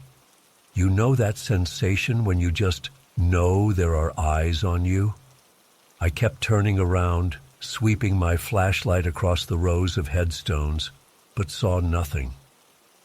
I decided to follow the main path that wound through the cemetery. The fog was disorienting. The headstones would appear suddenly out of the mist and then disappear behind me. The temperature seemed to drop with every step I took deeper into the grounds. That's when I saw it for the first time. I was checking a row of older graves when something moved in my peripheral vision. Not like an animal or the wind blowing through branches. This was distinctly human-shaped, tall and thin, moving between gravestones about 30 feet away. My first thought was that I'd caught the vandals red-handed. "Police officer, stop right there!" I called out, my voice sounding muffled in the fog. There was no response, no sound of someone running away, nothing. I moved toward where I'd seen the figure, my hand instinctively moving to rest on my holstered gun. Not that I planned to draw it, but something about this situation had me on high alert. When I reached the spot, there was nobody there. No footprints in the wet grass, no sign anyone had been there at all. I told myself it must have been a trick of the light or my imagination working overtime. Maybe it was just the fog shifting. I continued my patrol, trying to shake off the uneasiness that was building inside me. The cemetery was dead silent. No wind, no distant traffic sounds, not even the usual night insects. All I could hear was my own breathing and footsteps. The fog seemed to muffle everything, creating this pocket of silence that felt completely isolated from the rest of the world. As I moved deeper into the cemetery, the sensation of being watched intensified. The hair on the back of my neck was standing up, and I had this persistent chill running down my spine that wouldn't go away even when I zipped my jacket all the way up. I started hearing things. At first I thought it was just the echo of my own footsteps bouncing off the headstones. But then I realized the timing was off. They were following mine, not matching them. Like someone was walking behind me, their footsteps falling just after mine. Every time I spun around, there was nothing there, just more fog and silent gravestones. By this point, I'd been in the cemetery for about 40 minutes, and every instinct I had was screaming at me to leave. But I'm not the type to abandon my assignment just because I'm spooked. I kept telling myself I was a trained officer, that there was nothing to be afraid of. I decided to check the oldest section of the cemetery before heading out. That's when things got worse. The figure appeared again. This time it was much closer, maybe 15 feet away. It was just standing there between two tall headstones, completely motionless. The fog made it impossible to make out any details, but I could see it was unusually tall and thin. There was something unnatural about its proportions that sent a wave of cold fear through me. "This is Officer Sullivan with the police department. Identify yourself," I called out, trying to keep my voice steady and authoritative. The figure didn't move, didn't speak. It just stood there, and although I couldn't see a face, I knew it was watching me. Then it moved, not walking exactly, but gliding backward, disappearing behind a large memorial statue. I followed, moving quickly to catch up. When I rounded the statue, there was nothing there. I swept my flashlight in every direction, but the figure was gone. My hands were shaking now. I'm not ashamed to admit it. Something was seriously wrong here. The logical part of my brain was still trying to come up with rational explanations, but deep down I knew this wasn't something I could explain away. I decided that I'd done enough patrolling for one night. Whatever was happening, I didn't want any part of it. I turned around to head back to the entrance, but realized I wasn't entirely sure which direction that was. The fog had disoriented me, and all the paths looked the same in the limited visibility. I pulled out my phone to check the GPS, but there was no signal. The screen showed no service in the corner. Great. I tried to retrace my steps, looking for landmarks I recognized. The way the headstones were arranged, I figured I could follow them back to the main path. But as I walked, I started feeling like I was going in circles. Headstones I thought I'd passed before kept appearing in my flashlight beam. The footsteps behind me grew louder. They weren't even trying to match mine anymore. They were their own distinct sound. Slow, deliberate steps that seemed to be closing the distance between us. I started walking faster, my breathing becoming shallow and rapid. The fog swirled around me, sometimes seeming to form shapes that dissolved when I looked directly at them. Then I saw it again. The figure, standing right in the middle of the path ahead of me. It was closer than before, maybe 7 or 8 feet away. Close enough that I should have been able to make out features, but all I could see was this dark silhouette. I froze in place. My flashlight beam was pointed right at it, but somehow the light didn't seem to illuminate it properly. It was like it was absorbing the light rather than reflecting it. "Who are you?" I managed to say, my voice barely above a whisper now. The figure remained motionless.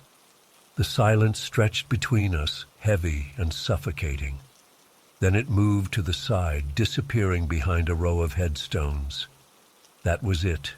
I was done. I turned and ran in what I hoped was the direction of the gate. I'm not proud of it, but in that moment, I didn't care about looking brave or professional. I just wanted out. My boots pounded against the wet ground as I ran. The fog seemed to part just enough for me to see where I was going, then closed behind me like it was trying to trap me there. After what felt like forever but was probably only a minute or two, I spotted the outline of the cemetery gate through the mist. I've never been so relieved to see anything in my life. I was about 20 feet from the gate when I heard it, a voice, right behind me. "Leave."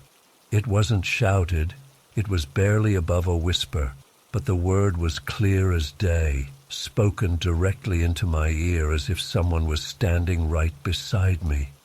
I didn't look back. I didn't slow down. I sprinted to the gate, yanked it open, and practically dove into my patrol car. My hands were shaking so badly I could barely get the key in the ignition. As I pulled away, I glanced in my rearview mirror. Through the fog, I could just make out a tall, thin figure standing at the gate, watching me drive away. I drove straight to the station, even though my shift was over. I sat in the parking lot for nearly an hour trying to calm down before I went inside to file my report. And when I did file it, I left out most of what happened.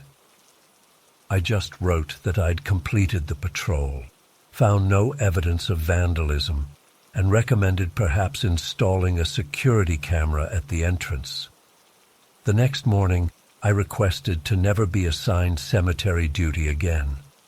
My sergeant gave me a weird look but didn't ask questions. It's been 3 weeks, and I still wake up in the middle of the night thinking I hear those footsteps behind me. I've tried to convince myself that it was just my imagination running wild in a spooky setting, but I know what I experienced. I drive a different route to work now, so I don't have to pass by Oakwood. I've started sleeping with the lights on. I find myself constantly looking over my shoulder, expecting to see that figure standing there. I don't know what it was that I encountered that night. A ghost? Something worse? All I know is that there's something in that cemetery that doesn't want visitors after dark. Something that watches and waits in the fog. I've been a police officer long enough to trust my instincts, and every instinct I have tells me that whatever it wasn't human. And if I'd stayed any longer, I don't think I would have made it out at all. I'm writing this down partly to get it off my chest and partly as a warning. If you find yourself near Oakwood Cemetery after dark, especially when the fog rolls in, just keep driving. Whatever is there, it wants to be left alone. And after what I experienced, I'm more than happy to oblige. I've been putting off writing about what happened for weeks now. Honestly, I'm still not sure if I want to share this, but I can't sleep, and maybe putting it all down will help me process it. I don't even know if anyone will believe me. I barely believe it myself. 3 months ago, I bought my first house, a modest 3-bedroom in Willowbrook. Nothing fancy, just a 1970s build with good bones and a finished basement that sealed the deal for me. As a graphic designer working mostly from home, I needed a dedicated workspace away from the distractions of everyday living. The basement was perfect, spacious, decent ceiling height, and it even had those small rectangular windows near the ceiling that let in some natural light. The previous owners, an elderly couple who moved to Florida, left behind several items they didn't want to take with them. Most of it was junk, old paint cans, a rusty lawn mower, some garden tools. But in the far corner of the basement, leaning against the wall, was this massive, ornate mirror with a teak frame. It must have been at least 6 feet tall and 4 feet wide, incredibly heavy-looking with these intricate carvings along the edges, vines, and what might have been faces peeking through foliage. The glass itself wasn't in great shape. It had this weird warping effect that made reflections look off. Not broken, just distorted, like looking at yourself through rippling water. My initial plan was to get rid of it right away. It didn't match any of my decor, and frankly, it gave me a weird vibe from day one. But moving in was chaotic, and I had deadlines to meet for clients. so the mirror just stayed there while I set up my workspace on the opposite side of the basement. For the first few weeks, everything was fine. I fell into a comfortable routine of working late into the night. I've always been most productive after dark, with my back to that damn mirror. I'd almost forgotten it was there, becoming just another item on my mental deal with eventually list. I think it was around week 4 when things started getting weird. I was working on a logo design around 1 a.m. when I heard this shuffling noise behind me. It was faint but distinct, like someone dragging their feet across the concrete floor. I spun around in my chair, but the basement was empty. Just my empty couch, the storage shelves, and that mirror still leaning against the far wall. House settling, I told myself. My last place was an apartment, so I wasn't used to all the sounds an actual house makes. I went back to work. The noises continued over the next few nights, sometimes shuffling, sometimes more like a soft scratching. Each time I'd look around, finding nothing. But one night, as I was turning back to my computer after checking behind me, I caught something in my peripheral vision, a dark shape reflected in the mirror, standing near my basement door. By the time I fully faced the mirror, whatever I'd seen was gone. I chalked it up to my eyes playing tricks on me. Working in the dim light of my desk lamp at 2 a.m. probably wasn't doing my vision any favors. I started making a point of turning on more lights in the basement. But it happened again 2 nights later. This time, I definitely saw it. A dark, human-shaped silhouette hovering near the staircase in the mirror's reflection. When I whipped around, the staircase was empty. When I looked back at the mirror, the shadow was gone. I'll admit I was getting freaked out, but I tried to rationalize it. The warped glass was creating optical illusions. The basement lighting was casting weird shadows. I was just tired, and my mind was filling in blanks. All logical explanations, right? But then it started appearing more frequently and getting closer. One night, about a week later, I was deep into a project, headphones on, when I felt this inexplicable cold spot on the back of my neck, like someone was breathing there. I yanked off my headphones and spun around. Nothing. But when I turned back to my desk, I caught the reflection in the mirror out of the corner of my eye. The shadow was standing directly behind my chair.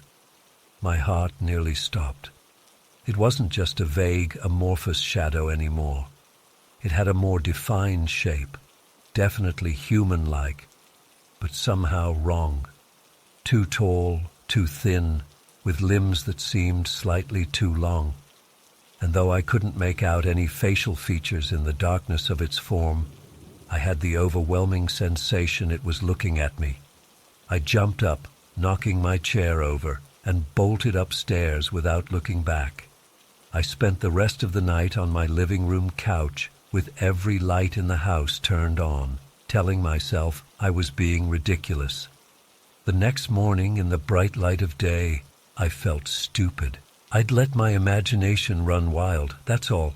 I decided to finally get rid of the mirror. It clearly wasn't doing my late-night mental state any favors. I went down to the basement, steeled myself, and approached it for the first time since moving in. Up close, it was even more ornate than I'd realized. The carvings were incredibly detailed. What I'd thought were just decorative vines actually formed faces in the wood, their expressions not quite peaceful. But it was the glass that really bothered me. Looking at my reflection was unsettling. My face appeared stretched and wrong, like I was looking at myself underwater. I grabbed the sides to move it and nearly dropped it when I noticed something on the glass surface. A handprint, not on the outside, where dust might have collected. This was pressed into the glass from the inside, like someone was pushing against it, trying to get out. The fingers were unnaturally long and thin. I backed away, feeling sick. There was no way that could be real. It had to be some weird manufacturing defect or a trick of the light hitting the warped glass. But I couldn't bring myself to touch it again. That night, I moved all my design equipment upstairs to the living room.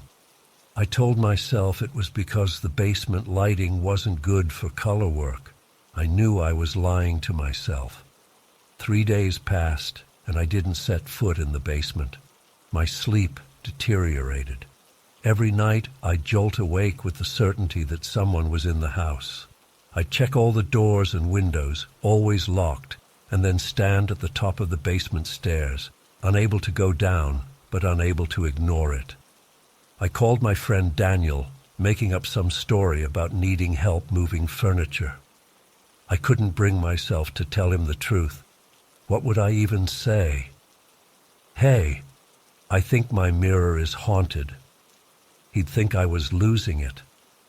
When he arrived that Saturday morning, I finally confessed I needed help getting rid of the mirror in the basement. I played it off like I just thought it was ugly and too heavy to move alone. Daniel laughed and said he thought I was going to ask him to help hide a body. "Let's see this monstrosity," he said, heading toward the basement door. I followed him down, my heart pounding. The mirror was exactly where I'd left it, including the handprint. Daniel whistled when he saw it. "Wow, that is one ugly mirror, but looks expensive.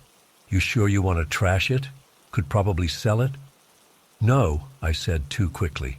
"I just want it gone." Daniel walked right up to it, examining the frame. "This is quality craftsmanship, though. Probably antique." He leaned closer to the glass. "What's this smudge?" Before I could stop him, he was reaching toward the handprint. His fingers hovered just above the glass surface when he suddenly jerked his hand back. "Shit, that's cold," he said, rubbing his fingertips. "Like ice cold." I didn't tell him that the rest of the basement was actually pretty warm that day. We each took a side of the mirror, lifting it carefully. It was even heavier than it looked. As we carried it, I tried not to look at the reflections in the warped glass, the way our forms seemed to twist and elongate, the way shadows seemed to move independently of us. Getting it up the basement stairs was a nightmare. The mirror was awkward to grip, and at one point, Daniel nearly lost his hold. By the time we maneuvered it through the house and out the front door, we were both sweating and swearing. We left it propped against a tree by the curb for garbage collection. The handprint was still visible, even in the bright sunlight. I couldn't take my eyes off it. "You okay?" Daniel asked. "You look pale." "Just tired," I told him. "Haven't been sleeping well in the new place yet." After Daniel left, I couldn't stop myself from checking on the mirror through my front window every few minutes. It just sat there, the sun glinting off its warped surface.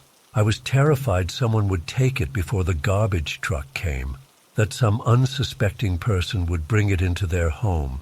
But the next morning, it was gone. The garbage collectors had come early. I felt an overwhelming sense of relief watching the truck drive away. That should have been the end of it, but it wasn't. That night, I was watching TV in the living room when I caught a glimpse of movement in the window reflection. Just for a second, I thought I saw that same dark figure standing behind my couch. I whipped around, nothing there, of course, but I couldn't shake the feeling of being watched. I've started avoiding reflective surfaces. I put a towel over the bathroom mirror. I closed the blinds at night so I wouldn't see my reflection in the windows. I even turned my computer monitor at an angle so I wouldn't catch any reflections in the screen. I haven't been back to the basement. Sometimes at night, I hear faint sounds coming from down there, shuffling, scratching, and what sounds disturbingly like whispering, too faint to make out words, but clear enough that I know I'm not imagining it. Last night was the worst. I woke up at 3:17 a.m. I remember checking my phone to the sound of something dragging across the floor directly below my bedroom, which is above the spot where the mirror used to be. For almost 10 minutes, I lay frozen in bed, listening to the slow, deliberate scraping noise. Then silence. Then 3 loud thumps, like someone pounding on the basement ceiling.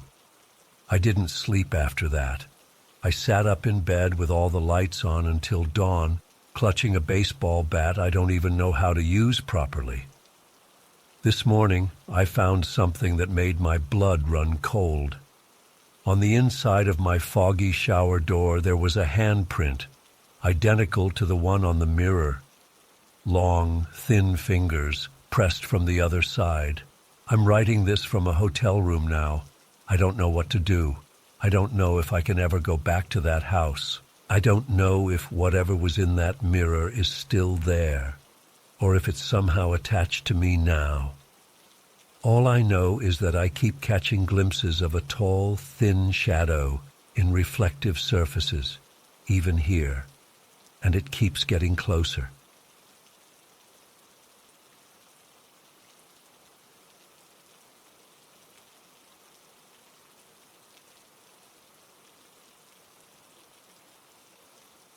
I still get chills thinking about what happened at that mansion in Oak Ridge last month.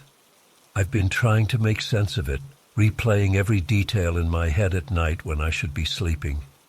I figured writing it down might help, and maybe someone else has experienced something similar. I'd only had my real estate license for about 3 weeks when my boss, Dave, handed me the assignment. It was a Thursday morning, and I was still learning the filing system when he dropped a thick folder on my desk. "Jordan, I need someone to do a full inspection of the Harmon property in Oak Ridge. Take lots of pictures. We're making one last push to sell it before we drop the listing." I remember being excited. Oak Ridge is the most prestigious neighborhood in our town, with homes starting at $1 million. Getting to poke around a mansion seemed way better than filing paperwork all day. "No problem. Anything specific you want me to check out?" I asked, flipping through the folder. The property had been listed for almost 4 years, which seemed strange for such a prime location. Dave hesitated, scratching his beard before answering. "Just be thorough, and try to finish before dark." I laughed. "Why? Is it haunted or something?" He didn't laugh back. "Some of our agents have had weird experiences there. Probably just the old pipes and settling foundation, but several potential buyers have walked out mid-tour. Something about the place just feels off." I nodded, but didn't take it seriously. Every old house makes noises. I've never believed in ghosts or anything supernatural. There's always a logical explanation if you look hard enough. The drive to Oak Ridge took about 20 minutes. It was a beautiful spring day, clear blue skies, about 65 degrees. Perfect weather for my first solo inspection. I remember noticing how all the other homes on the street were immaculately maintained with perfect landscaping, luxury cars in the driveways, and kids' toys scattered across manicured lawns. The Harmon mansion stood out like a sore thumb. Overgrown bushes partially obscured the front, and vines had started climbing up the brick exterior. The lawn hadn't been mowed in weeks. According to the file, the previous owners had moved out 4 years ago, after living there less than 6 months. Before them, the house had changed hands 3 times in 5 years. Very unusual for such an expensive property. I parked my car in the circular driveway and grabbed my bag with my camera, notebook, and flashlight. Standing at the front door, I remember feeling a slight hesitation before putting the key in the lock. Looking back, maybe that was my instinct trying to warn me. The door creaked loudly as I pushed it open, revealing a grand foyer with a curved staircase. Despite the dust and cobwebs, It was easy to see how impressive the house must have been in its prime. High ceilings, crown molding, hardwood floors throughout. It had all the features our wealthy clients look for. I started my inspection on the main floor, taking photos of each room and making notes about needed repairs. The kitchen needed updating but was functional. The dining room had water damage on one wall. The living room had some peeling wallpaper but was otherwise in decent shape. Pretty standard stuff for a house that had been sitting empty. The air was stale and had that distinct musty smell old houses get when they've been closed up too long. Each room I entered felt colder than the last, which I chalked up to poor insulation. In the study, I noticed all the bookshelves were empty except for a single leather-bound book on the top shelf. When I tried to reach it, I couldn't, even on my tiptoes. Weird place to leave a book, I thought. The second floor had 4 bedrooms and 3 bathrooms. Nothing particularly creepy or unusual, just neglect. One bathroom had black mold growing around the shower. Another had a dripping faucet that echoed through the empty room. I took detailed notes and plenty of photos. By the time I finished with the upper floors, it was around 2:30 p.m. The basement was the last area to check. According to the floor plan, it was partially finished with a large open space and a small storage room. The door to the basement was under the main staircase, heavy oak with an antique brass handle. The basement stairs were steep and narrow, not like the grand staircase upstairs. I had to turn on my flashlight halfway down because the single overhead bulb was either burned out or not working. The temperature dropped noticeably as I descended. The main basement area matched the floor plan, concrete floors, exposed pipes along the ceiling, and a few random items left behind by previous owners. An old ping-pong table was folded up against one wall. A broken chair sat in the corner. Cardboard boxes were stacked near what appeared to be a coal chute. I started taking photos, the flash illuminating the dark corners of the room. That's when I noticed something odd about the wall behind the stacked boxes. There seemed to be a gap, like there might be a door partially hidden. Curiosity got the better of me. I moved the boxes aside, discovering a door that was indeed slightly ajar. It wasn't on any of the property documents or floor plans I'd reviewed. The door was made of metal, unlike any other door in the house, with no handle on the outside, just a small keyhole beneath a sliding metal plate. I should have called Dave right then. I should have reported the unmarked door and waited for instructions, but I didn't. I pushed it open wider and shined my flashlight through the gap, revealing another staircase leading down to what must have been a sub-basement. These stairs were even narrower than the first set, made of concrete instead of wood. The walls on either side were bare concrete too, no paint or finishing of any kind. My flashlight beam barely penetrated the darkness below. I remember standing there for a moment, debating whether to go down. Something felt wrong about this hidden staircase, but I told myself I was being silly. I was a real estate agent now, and my job was to inspect the entire property. If there was another level to this house, I needed to document it. So I started down those stairs, one hand on the cold wall to steady myself, since there was no railing. The air got colder with each step, not just cool like a normal basement, but a penetrating cold that seemed to seep into my bones. My breath clouded in front of my face. The staircase ended in a small room, maybe 15 by 15 feet, with a concrete floor and cinder block walls. The ceiling was low. I could almost touch it if I stretched my arm up. There were no windows, no other doors, no light fixtures. The only thing in the entire room was an old metal bed frame centered perfectly in the middle of the floor. No mattress, no headboard, just the rusted frame with flaking black paint. It looked like something from an old hospital or institution. The sight of it alone in that empty room made my skin crawl.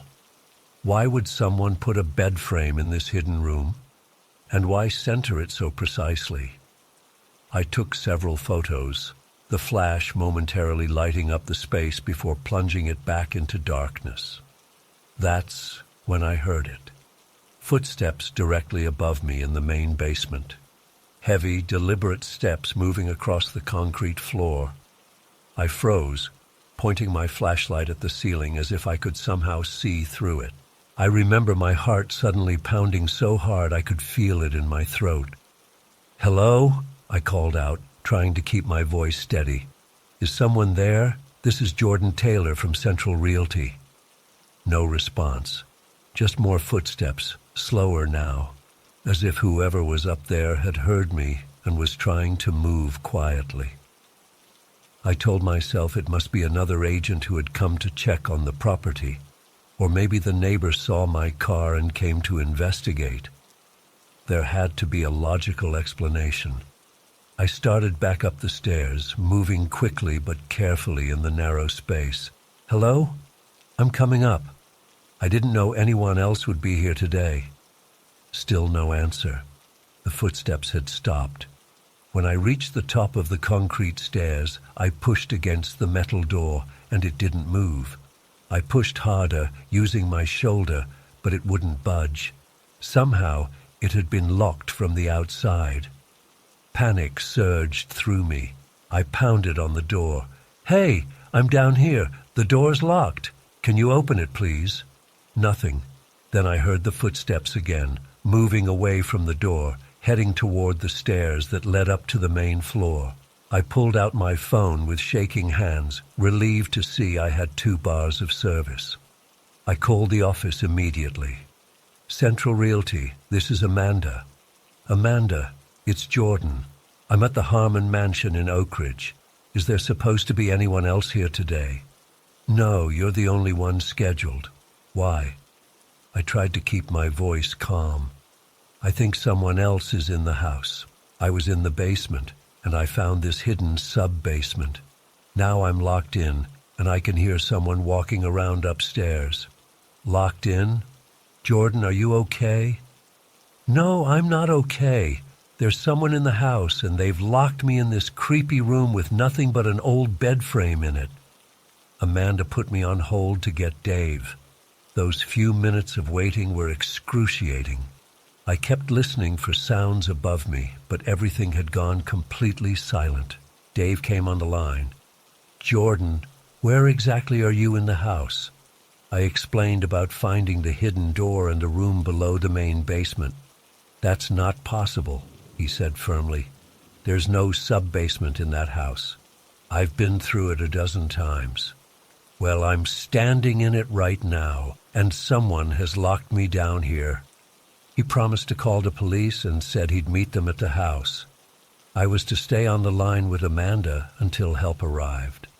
While waiting, I inspected the room more carefully. My flashlight beam revealed something I hadn't noticed before: faint marks on the concrete floor around the bed frame. I knelt down to look closer and realized they were scratch marks, as if the metal legs had been dragged repeatedly across the floor, always returning to the same spot. I also noticed the walls weren't as bare as I'd initially thought. At about eye level, there were small marks etched into the cinder blocks. When I looked closely, I could see they were tallies, 5 vertical lines crossed by a horizontal one, repeated dozens of times across all 4 walls. Someone had been counting days, or visits, or something. It took the police about 20 minutes to arrive. I could hear them entering the house above, their radios crackling. Dave was with them, calling my name. "I'm down here in the basement," I shouted as loudly as I could. Eventually they found the basement door, then the hidden door to the sub-basement. When they opened it, I nearly collapsed with relief. 2 officers helped me up the stairs, while a third continued to search the room I'd been trapped in. The police searched the entire house, but found no one. All the doors were locked. all the windows secured from the inside. There was no sign that anyone else had been there. I described the footsteps I'd heard, how the door had slammed shut. The officers exchanged looks that made it clear they didn't fully believe me. One suggested the old house was settling, that old doors sometimes swing shut on their own. But I know what I heard. Someone was in that basement with me. Dave drove me back to the office since I was still shaking too badly to drive. He tried to reassure me, saying old houses make all kinds of strange noises, but I could tell he was troubled by what had happened. A week later, Dave called me into his office. He seemed relieved about something. "Jordan, I wanted to let you know the police followed up on the Harmon property. Apparently, there's been a homeless man who's been breaking in and staying there occasionally. They found some of his belongings hidden in the attic. That explains what you experienced." I just stared at him. A homeless man managed to get into the basement without me noticing, lock a metal door from the outside, and then disappear before the police arrived. And how did he leave without unlocking any doors or windows? Dave just shrugged. These old houses have all kinds of hidden passages and spaces. Maybe he knows the house better than we do. I didn't buy it for a second. Whatever locked me in that room wasn't human, at least not anymore. I've refused to go back to the Harmon mansion. Dave hasn't pushed it, assigning other agents to handle any showings. I've heard the latest buyers backed out during inspection when their inspector refused to go into the basement. I still don't know what was in that house with me that day. But sometimes, when I'm falling asleep, I hear those same deliberate footsteps crossing my bedroom floor. And I swear, just once, I woke up in the middle of the night to find the shape of a metal bed frame outlined in the darkness at the foot of my bed. It was gone when I turned on the light, but I know what I saw.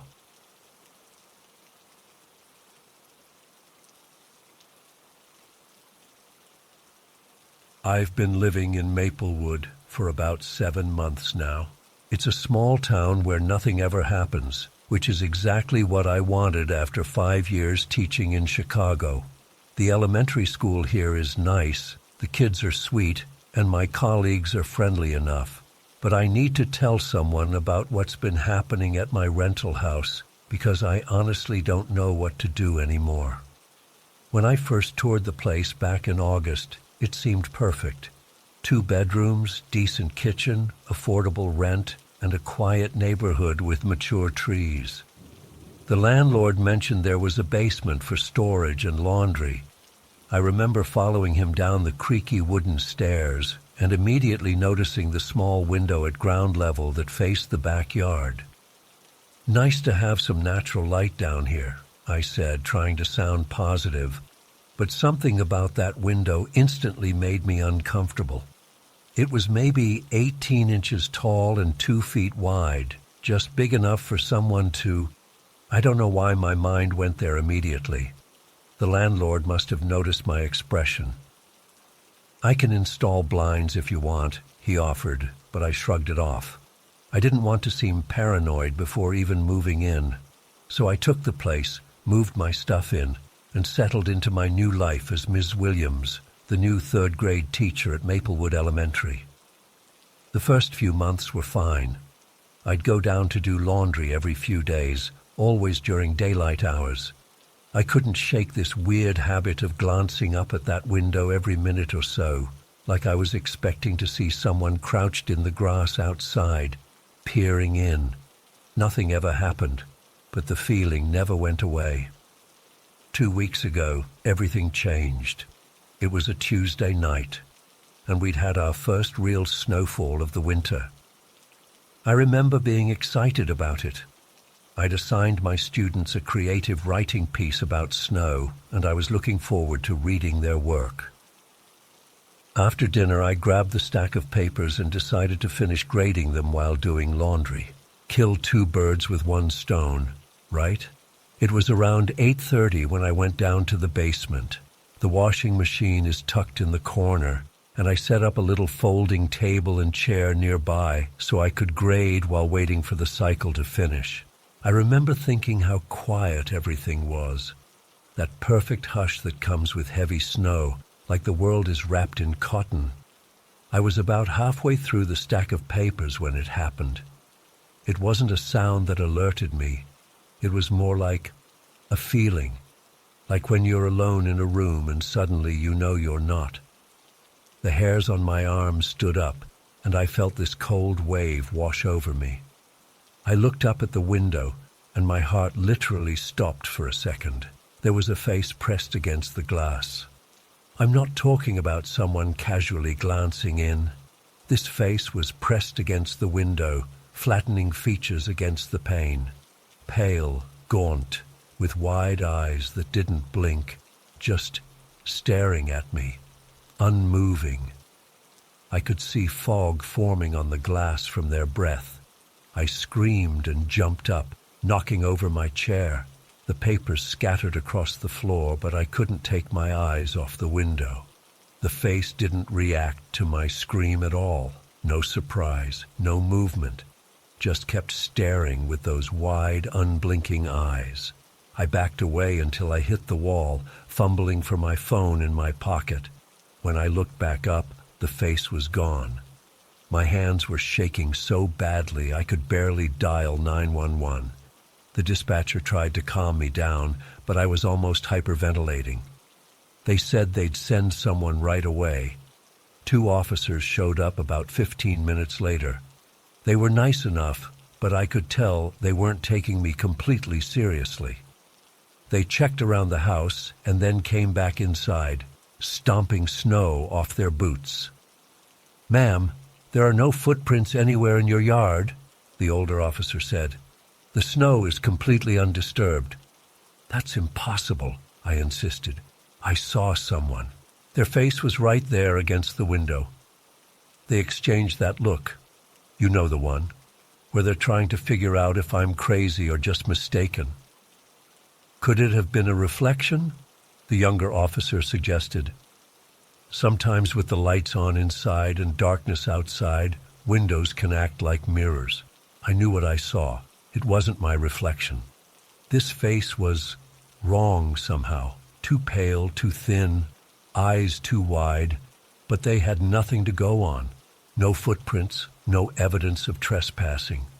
They told me to keep my doors locked and call again if anything else happened. One of them mentioned maybe getting motion sensor lights for the backyard. I didn't sleep that night.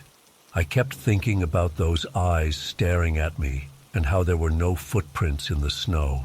How was that possible?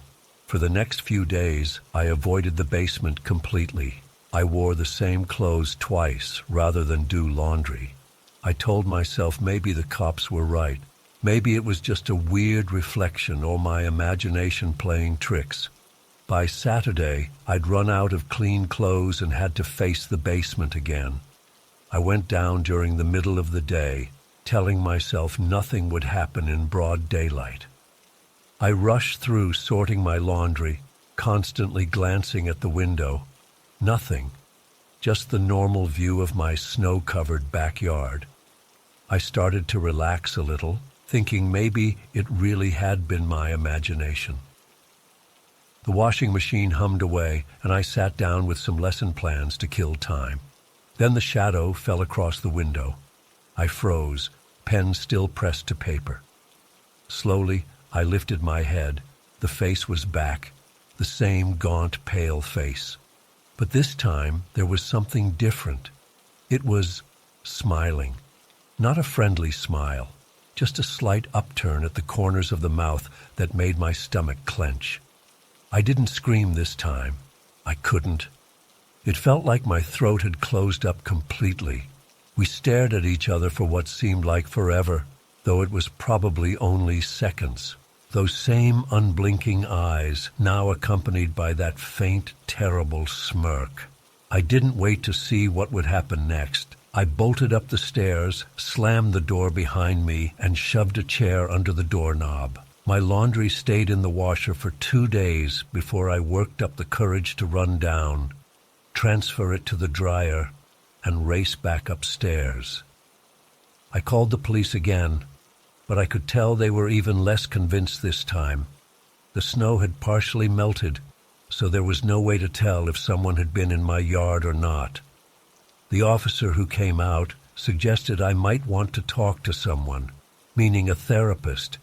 He clearly thought I was experiencing paranoia or hallucinations. Maybe I was going crazy. That's what I tried to tell myself. But I knew what I'd seen. Twice now. I bought blackout curtains for my bedroom windows and deadbolts for all the doors. I avoided the basement completely for 5 more days. My dirty laundry piled up in the hamper. I started sleeping with the lights on. But eventually, I had to go back down. I had an important meeting at school the next day and needed clean clothes. I decided to set up my phone as a camera first, propping it on the shelf across from the window. If something appeared again, at least I'd have proof. I pressed record and started loading the washer, constantly looking over my shoulder. Nothing happened. The entire cycle completed without incident. I switched the clothes to the dryer, still recording. Still nothing. I started to wonder if maybe the officers were right. Maybe I was just stressed from the move and the new job, and my mind was playing tricks on me. That night, I reviewed the footage before deleting it. Most of it was just me doing laundry, looking nervous. But then, around the 47-minute mark, something changed. The light outside the window seemed to dim, like something was blocking it. I leaned closer to my screen. A dark shape moved outside the window. It wasn't clear at first, just a shadowy figure, but then it shifted, and for a brief moment, a face pressed against the glass, those same wide eyes staring directly into my camera. I dropped my phone like it had burned me. I wasn't crazy. I had proof now. The next day, I took the video to the police station. The officer who watched it frowned and called over a colleague. They huddled over the screen, replaying that section several times. "Ms. Williams," the officer finally said, "I can see why you're concerned, but this video is very dark and grainy. There does appear to be some movement outside your window, but it could be anything. An animal, a branch moving in the wind." "It's a face," I insisted. "Look at the eyes." He sighed. "Without clearer evidence or signs of an actual break-in, there's not much we can do. Have you considered installing security cameras outside?" I left the station feeling defeated and terrified. They weren't going to help me. I stopped at the hardware store on the way home and bought motion sensor floodlights for the backyard and a baseball bat for beside my bed. That night, I installed the lights and then paced around my house, jumping at every little noise. Around midnight, I heard the distinctive sound of the motion lights clicking on. My heart pounding, I crept to my bedroom window and peeked through the blinds. The backyard was flooded with harsh light, but there was nothing there. No person, no animal, nothing that should have triggered the sensors. As I watched, the lights shut off. 10 seconds later, they came on again. Off, on, on. Like something was moving just enough to trigger them, but not enough for me to see. I backed away from the window, grabbed my bat, and sat on my bed, staring at my bedroom door until morning. The next day at school, I was a wreck. Dark circles under my eyes, jumping every time a student dropped a pencil. My colleague Anne asked if I was okay, and I broke down crying in the teacher's lounge. I told her everything. I expected her to think I was losing it, but instead she looked troubled. "Morgan, this might sound strange, but have you considered that this might not be a regular person?" "What do you mean?" She hesitated. "My grandmother used to talk about spirits that can't move on. Sometimes they're drawn to certain people or places. I'd never believed in ghosts, but at this point, I was desperate for any explanation. So you think my house is haunted? Or maybe it's something attached to the land. This town has history going back to the 1700s. She squeezed my hand. My cousin's husband is a priest at St. Matthew's. I could ask him to come bless your house. At that point, I would have tried anything. I agreed. That brings me to last night. Anne's cousin's husband, Father Michael, was supposed to come by this morning to bless the house. I just needed to make it through one more night. I was so exhausted, I actually fell asleep around 10 p.m., baseball bat clutched to my chest. I woke suddenly at exactly midnight. I remember checking my phone, to the sound of the motion lights clicking on. Then I heard it, a soft, slow scratching sound coming from downstairs, like fingernails dragging across glass, the basement window. I lay frozen in my bed, gripping the bat so hard my knuckles went white. The scratching continued, slow and deliberate. Scratch, scratch, scratch. Then it stopped. The silence was somehow worse. I strained to hear any sound, anything at all. Nothing. Until my phone buzzed with a text message. Unknown number. Look outside. My blood turned to ice. I couldn't move, couldn't breathe. Another text. I see you. With trembling hands, I called 911. While the phone rang, another text came through. Unknown number. They won't make it in time. The dispatcher answered, and I frantically explained the situation. They said they'd send someone right away, but it would take at least 10 to 15 minutes. I hung up and immediately heard something that made my heart stop. Footsteps inside the house, coming up from the basement. The doorknob to my bedroom started to turn slowly. I'm writing this from my car in the elementary school parking lot. I climbed out my bedroom window and ran. The police found nothing when they searched my house. No signs of forced entry, no footprints, no explanation for the texts from a number they can't trace. Father Michael is meeting me here in an hour to go back to the house together. I don't know if a blessing will help. I don't know what I'm dealing with. All I know is that whatever is watching me through that basement window isn't human, and it's found a way inside. I've been debating whether to share this for weeks now. I'm still not sleeping well, and talking about it makes my skin crawl, but I need to get this off my chest. Maybe someone else has experienced something similar and can help me make sense of what happened. I'm a daycare teacher. Have been for about 5 years now. Don't get me wrong, I love my job, but being surrounded by 15 screaming 4-year-olds all day means I really value my quiet time. So when I found this cute little rental house in the Pinecrest neighborhood last month, I was thrilled. The price was right, the location was perfect, only a 10-minute drive from work, and the neighborhood was peaceful. Exactly what I needed. The house itself wasn't anything fancy. 2 bedrooms, 1 bath, with this old-fashioned kitchen that had these weird yellow cabinets I actually kind of liked. It had a basement too, which was a bonus for storage. The first time I went down there during the showing, I remember thinking it was creepy in that typical basement way. Concrete floors, cinder block walls, exposed pipes, and a single hanging light bulb in the center that cast these weird shadows. But hey, it was just a basement, right? Perfect for storing my Christmas decorations and winter clothes. I moved in on a Saturday, spent the whole weekend unpacking and setting up, trying to make the place feel like home. By Sunday night, I was exhausted but satisfied. This was my space, my quiet, peaceful space. The first weird thing happened about 4 days after I moved in. I was unpacking groceries in the kitchen after work. It was probably around 6 p.m. I had music playing softly from my phone, but during a pause between songs, I heard what sounded like a child crying. It was faint, like maybe it was coming from outside or a neighbor's house. Having worked with kids for years, I'm pretty attuned to the sound of a crying child, but I figured it was just someone in the neighborhood.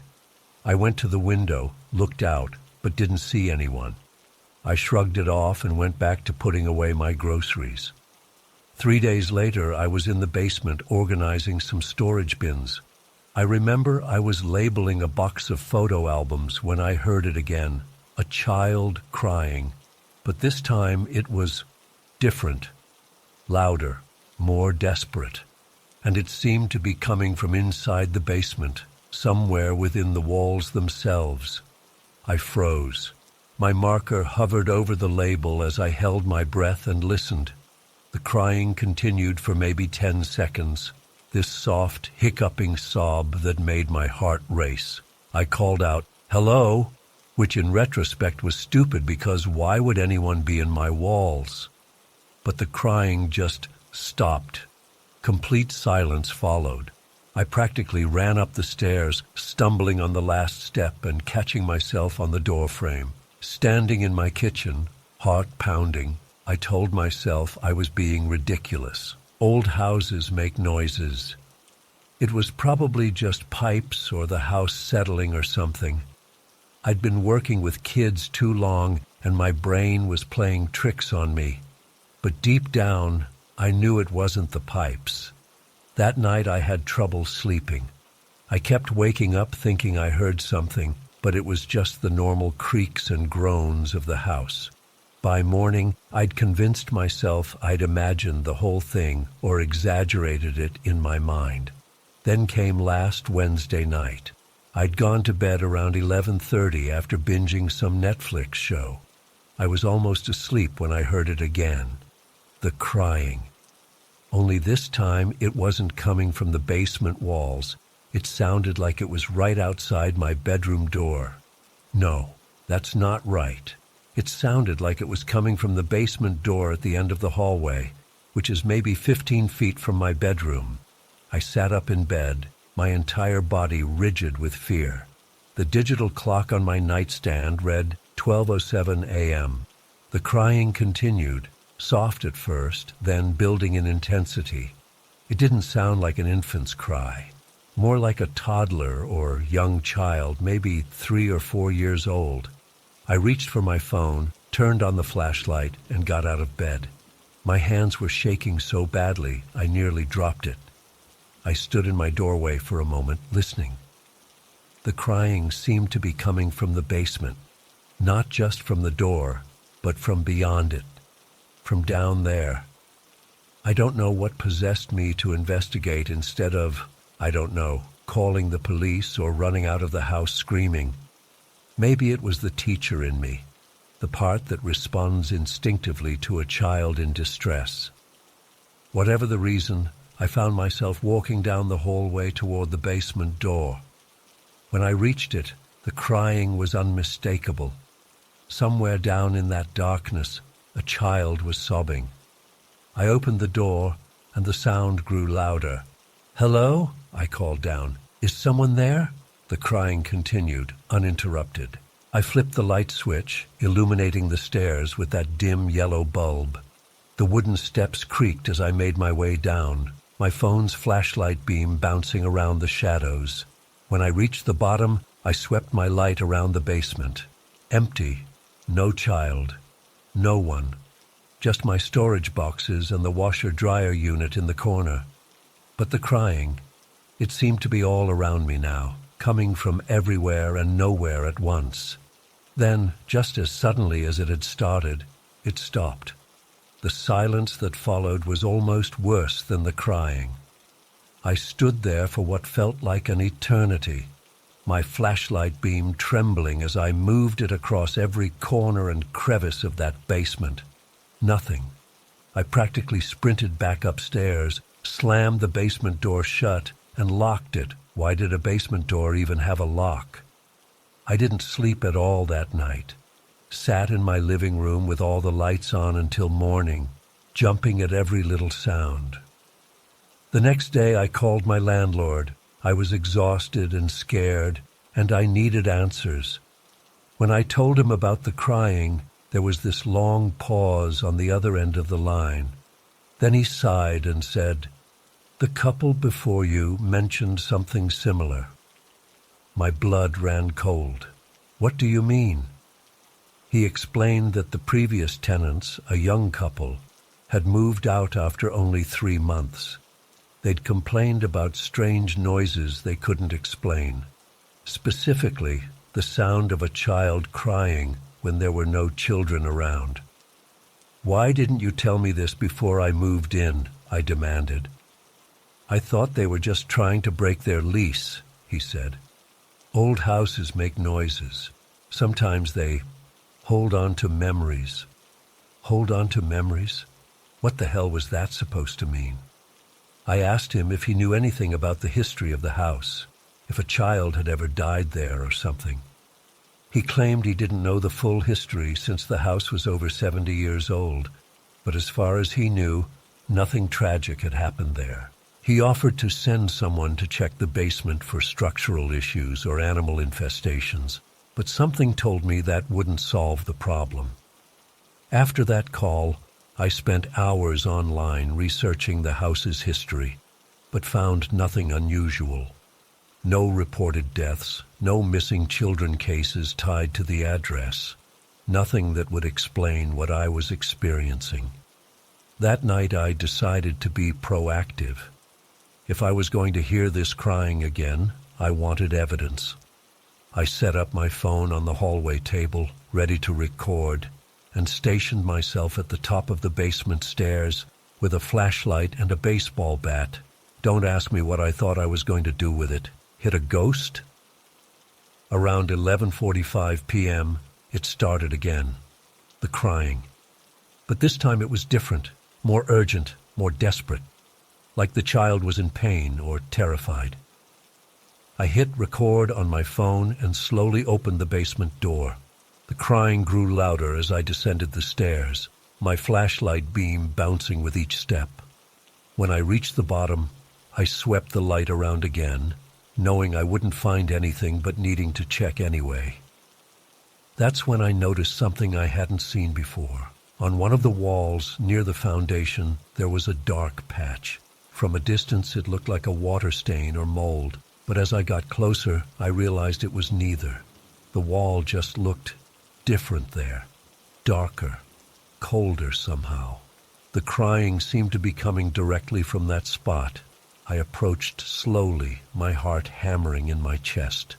When I was about a foot away, I stopped. Every instinct I had was screaming at me to turn around, to run back upstairs, to get out of that house and never come back. Instead, I reached out and touched the wall. The stone was ice cold, colder than it should have been on a warm May night, and the moment my fingers made contact, the crying stopped. Complete silence fell over the basement, but only for a second. Then I heard it, a tiny voice, whispering. I couldn't make out the words. It was too quiet, too muffled, like someone speaking through layers of cloth or through stone. But it was there, unmistakably there. I yanked my hand back and stumbled away from the wall, dropping my flashlight in the process. It rolled across the floor, casting wild shadows as I scrambled for the stairs. I don't even remember running up them or slamming the door shut behind me. The next thing I knew, I was in my car, keys in the ignition, hands shaking too badly to even start the engine.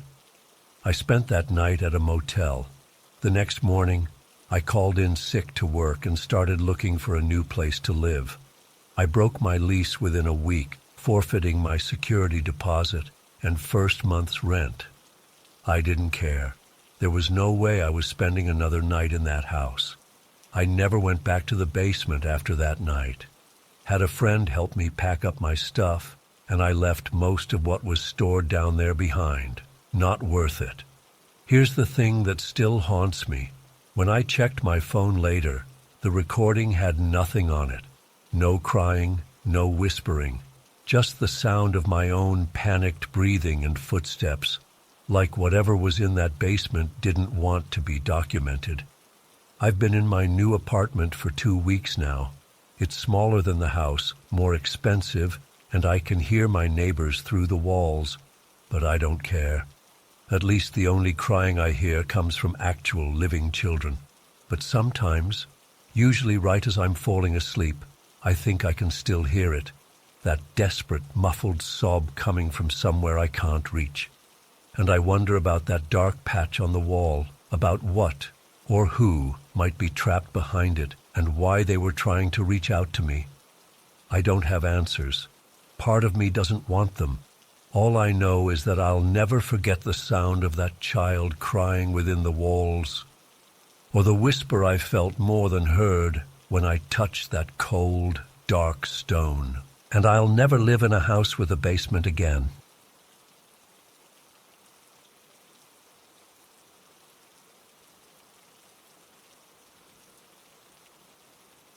I've been a doctor for almost 15 years now, but I've never shared what happened that night at Riverside Memorial Hospital.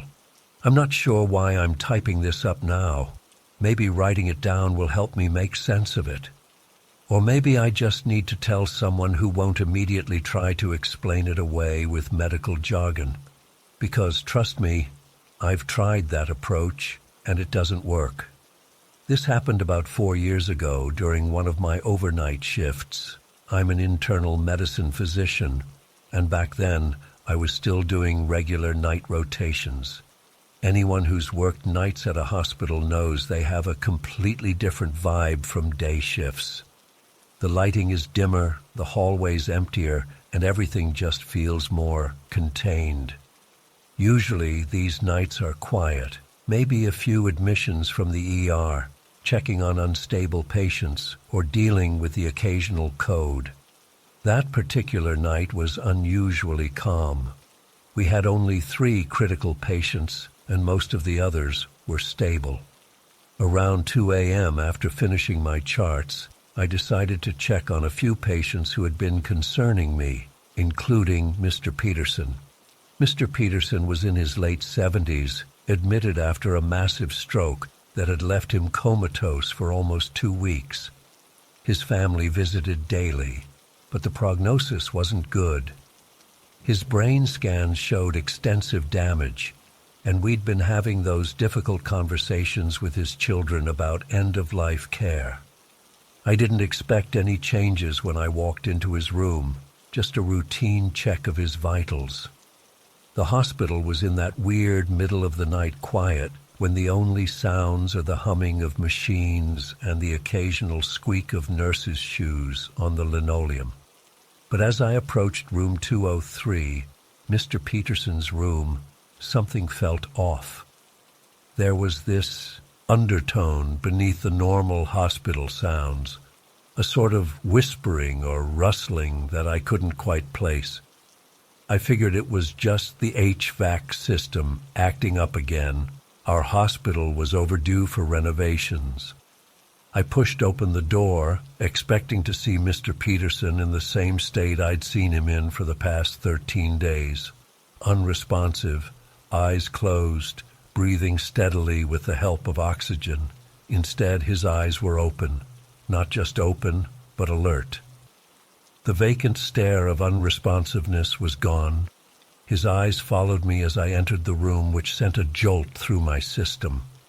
I'd read his latest CT scan myself. There was no medical reason for this sudden change. "Mr. Peterson," I said, grabbing my pen light from my pocket. "Can you hear me?" His eyes locked onto mine. They were different somehow, clearer than they should have been, almost luminous in the dim room. His mouth moved slightly, and I leaned in closer to hear. "She's leaving us tonight," he whispered, his voice raspy from disuse. A cold sensation spread across my neck. "Who's leaving, Mr. Peterson?" His gaze shifted past me, focusing on the doorway behind. "She's here," he whispered, standing right there, waiting.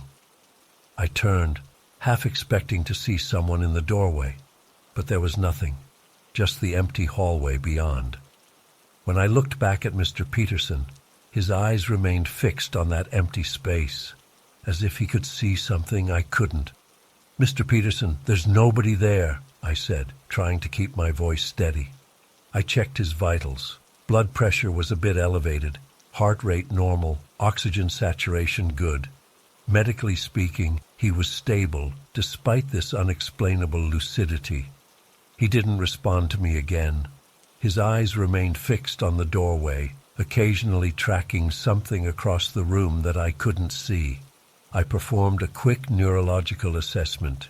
His pupils were reactive, but he wouldn't follow my finger or respond to commands. It was as if he was both present and absent at the same time, aware of something but not of me or my examination. I left his room feeling unsettled. At the nurse's station, I found Linda, the head nurse who'd been at Riverside for over 30 years. She was the kind of nurse that doctors actually listened to because she'd seen it all. "Linda, Mr. Peterson's awake, but he's saying strange things about someone leaving tonight and seeing someone in his doorway." Linda looked up from her computer and gave me a knowing look. "Terminal lucidity," she said simply. "What?" "It happens sometimes with patients near the end. They wake up, become clear for a while, often before they pass. Some of them see things too, people the rest of us can't see. I'm a medical doctor. I deal in facts, evidence, science." But something about the certainty in Linda's voice made the hairs on my arms stand up. "Like what kind of things?" I asked, trying to sound casually curious rather than deeply disturbed. "Family members who've passed on sometimes. Other times," she hesitated, "other times they see something else, something that's come for them. That's just hallucinations from medication or metabolic changes," I said automatically. Linda shrugged. "Probably, but it's strange how often different patients see the same things, isn't it? The woman in 217 who died last night told 3 different nurses about someone standing in her doorway watching her. Said they were waiting for the right time." I felt that cold sensation spread from my neck down my spine. Room 217 was on a completely different floor than Mr. Peterson. "I need to finish my rounds," I said, trying to shake off the feeling. Linda just nodded and went back to her charting.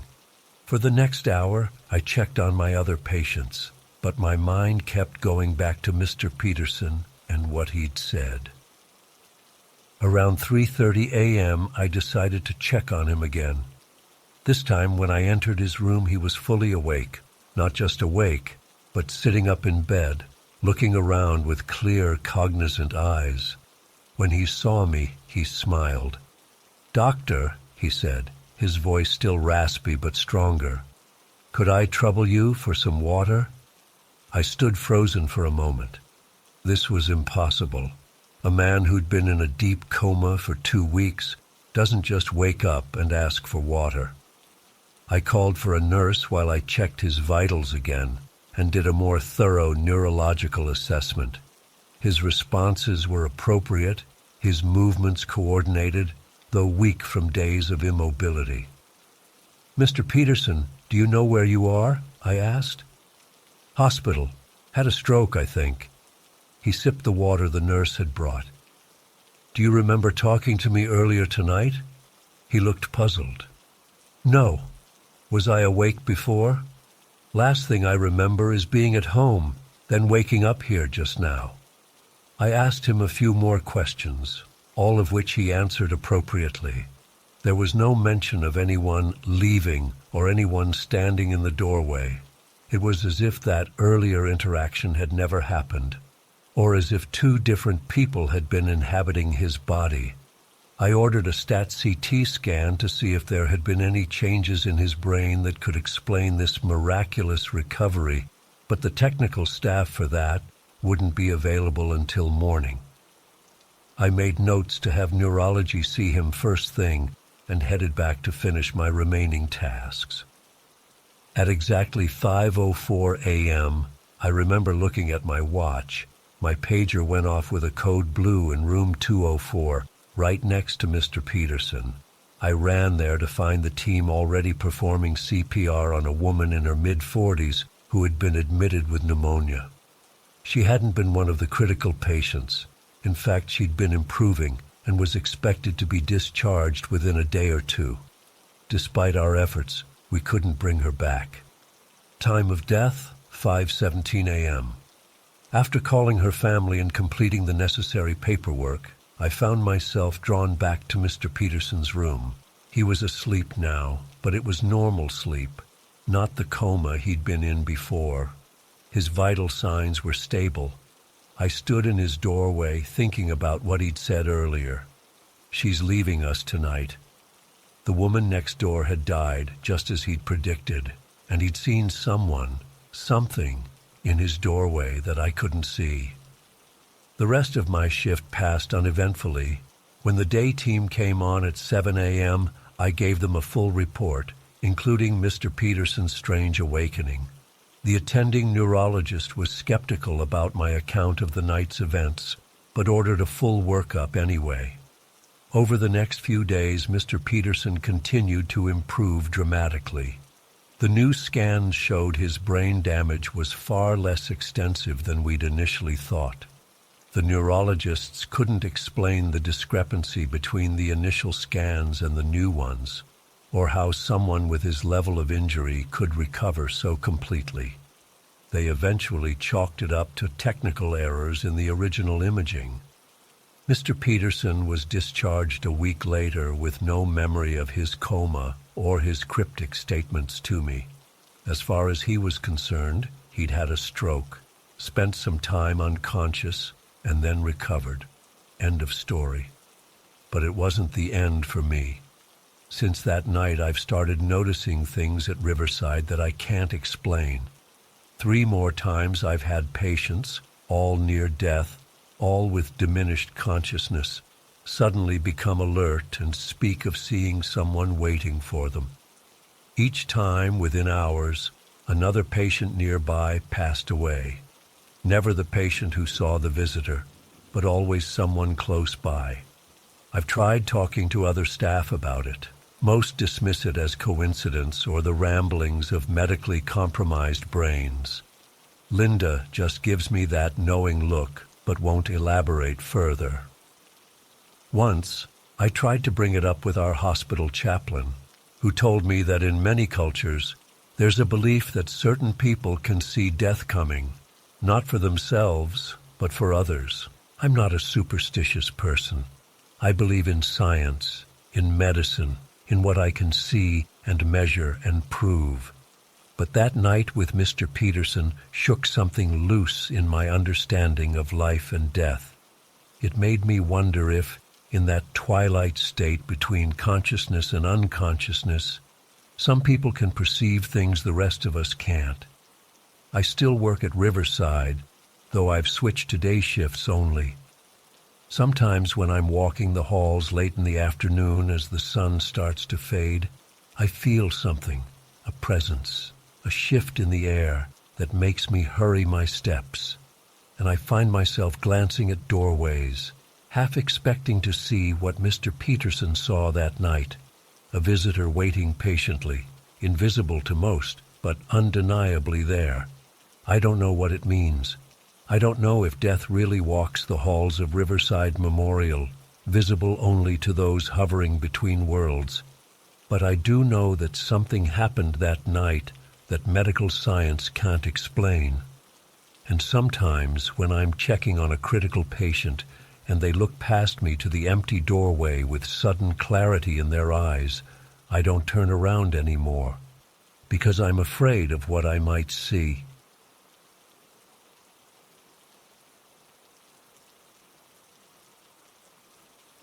I've been debating for weeks whether to post this.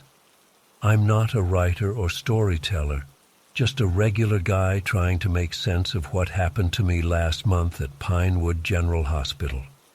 I still get cold sweats thinking about it, and I haven't had a decent night's sleep since. Guess I'm hoping writing this down might help me process it, or maybe someone else has experienced something similar. It started with something so ordinary, a gallbladder removal. Nothing major, just laparoscopic surgery that required a few days of observation because I had some unusual symptoms beforehand. The doctor wanted to make sure everything was fine before sending me home. When I checked in, the hospital was pretty busy. The nurse who wheeled me to my room apologized because they had to put me in the quiet wing, basically this older section of the hospital where they weren't doing renovations. At first I thought I'd lucked out. My room was at the very end of a long hallway, far from the nurses' station and the constant beeping and activity.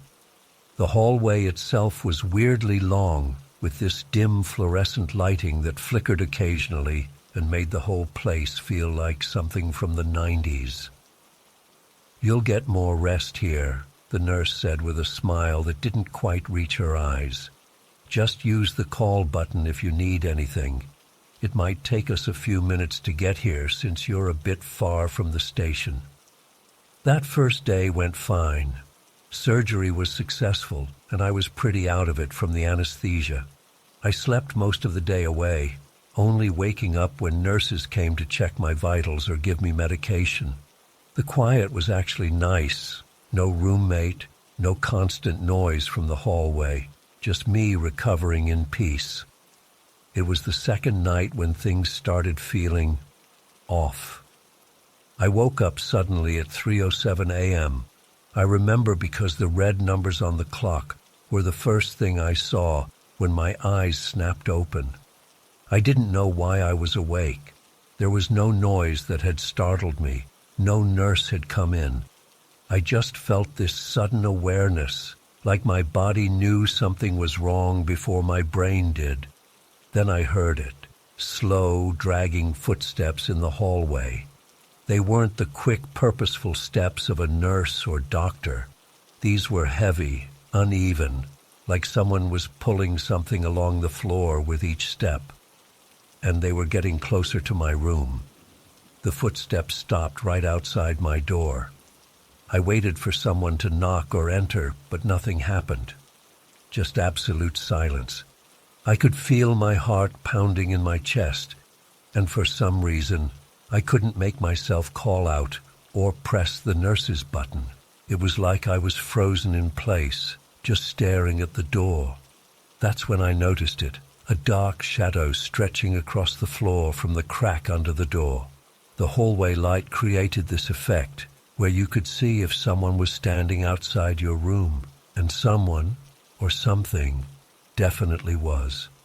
The shadow was human-shaped but somehow wrong. Too tall, too still. It didn't move or shift weight like a person normally would. It just stood there, perfectly motionless, for what felt like forever. I'm not normally jumpy, but something about that shadow filled me with this primal dread. I couldn't take my eyes off it, couldn't even reach for the call button. I just lay there, barely breathing, waiting. After what felt like hours but was probably only minutes, the shadow slowly receded. The footsteps didn't resume. It was like whatever it was just disappeared. I stayed awake the rest of the night, too afraid to close my eyes. When morning came and sunlight started filtering through the blinds, I felt stupid. Hospitals are weird places, especially at night. I figured it was just a security guard, or maybe even my imagination mixed with pain meds. During morning rounds, a nurse named Brenda came to check on me. She was middle-aged with this permanently tired look, but she seemed nice enough. "How did you sleep?" she asked while taking my blood pressure. "Not great," I said, then hesitated before adding, "Is there someone who walks the halls at night?" I heard footsteps and saw a shadow under my door around 3 a.m. Her hands froze for just a second. It was subtle, but I noticed. "That would be security," she said too quickly. They do regular rounds. She didn't look at me as she said it, just focused intently on the blood pressure cuff. Do they usually stop and stand outside patients' doors? I pressed. Sometimes they check on high-risk patients, she replied, her voice tight and clinical now. Nothing to worry about, but her expression told a different story. There was this tension around her eyes, and she changed the subject immediately to how my incision sites were healing. Before leaving, she made a point to close my door completely, making sure it latched. That day was uneventful. I spent most of it watching terrible daytime TV and texting friends. I met the patient across the hall during a short walk my nurse encouraged me to take, an elderly man named Mr. Wilkes who was recovering from pneumonia. He seemed nice enough, though a bit confused at times. When night came, I felt a growing sense of dread. I tried to convince myself I was being ridiculous, but I couldn't shake the memory of that shadow. I decided to stay awake as long as possible.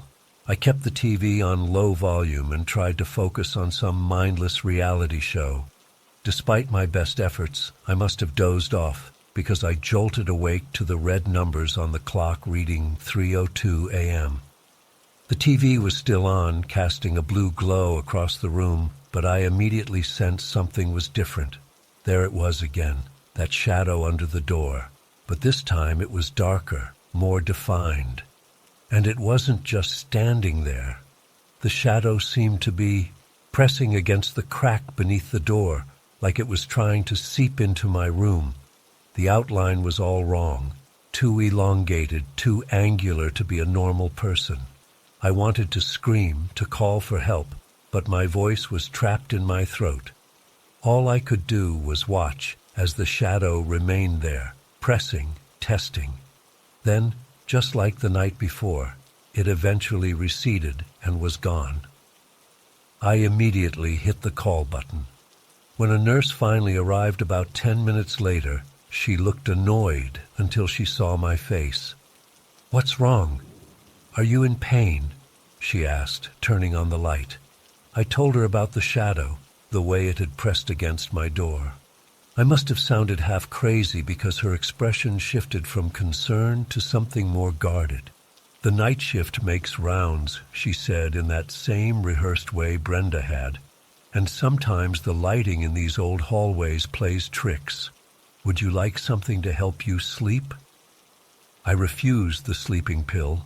No way I was making myself more vulnerable. After she left, I pulled my chair over to block the door and sat up watching TV until morning. The next day I was exhausted but determined to figure out what was going on. Around mid-morning, I took another walk down the hallway and noticed Mr. Wilkes' door was open. He was talking to a younger nurse I hadn't seen before. "Third night in a row," I overheard him saying as I slowly walked past.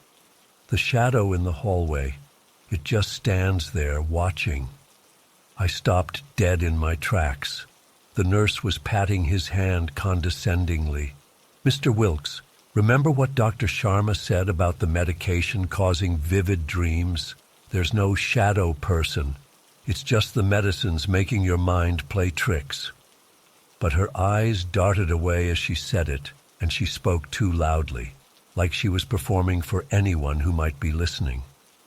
When she noticed me hovering in the doorway, she quickly pulled Mr. Wilkes's door halfway closed. I went back to my room shaken. I wasn't imagining things. Mr. Wilkes had seen it too. That evening, I asked my night nurse about patient deaths on the floor. I tried to be casual, claiming I was just curious because the wing seemed so quiet. "We don't have many," she said vaguely. "This wing is mostly for recovery and observation, not critical cases." But I caught her glancing down the long hallway with a look I couldn't quite interpret. Fear? Resignation? She hurried off after that, and I noticed she didn't come back to my section of the hallway for the rest of her shift. That night, I was determined to stay awake. I downed 3 cups of coffee from dinner and kept all the lights on in my room. I even propped the chair against the door handle for good measure. But hospital beds are comfortable in a way that makes fighting sleep nearly impossible, especially when you're recovering from surgery. I snapped awake at exactly 3 a.m. according to the clock. The silence was absolute. No beeping machines in the distance, no squeaking shoes on linoleum. Just dead quiet. I knew immediately that it was back, but the shadow wasn't at my door. Through the crack beneath, I could see the hallway light flickering more violently than before. And then I saw it, the shadow moving past my room, darker and more defined than on previous nights. It wasn't the vague silhouette of a person anymore. It was something with shape, but no substance, moving with purpose toward Mr. Wilkes's room. I watched, paralyzed, as it stopped outside his door. The shadow stretched impossibly, growing taller and wider until it seemed to cover the entire doorway. Then, in a movement that still haunts my nightmares, it didn't open the door. It seemed to press against it and then pass through it like smoke seeping through cracks. I must have passed out from fear because the next thing I remember is waking up to commotion in the hallway. Sunlight was streaming through my window, and there were urgent voices and the sound of equipment being rushed down the corridor.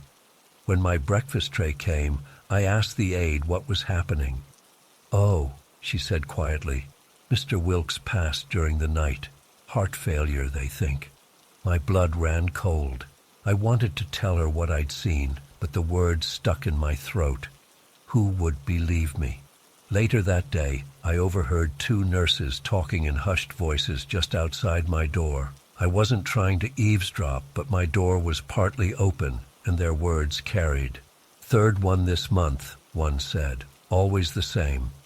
"I know," the other replied, her voice tight with stress.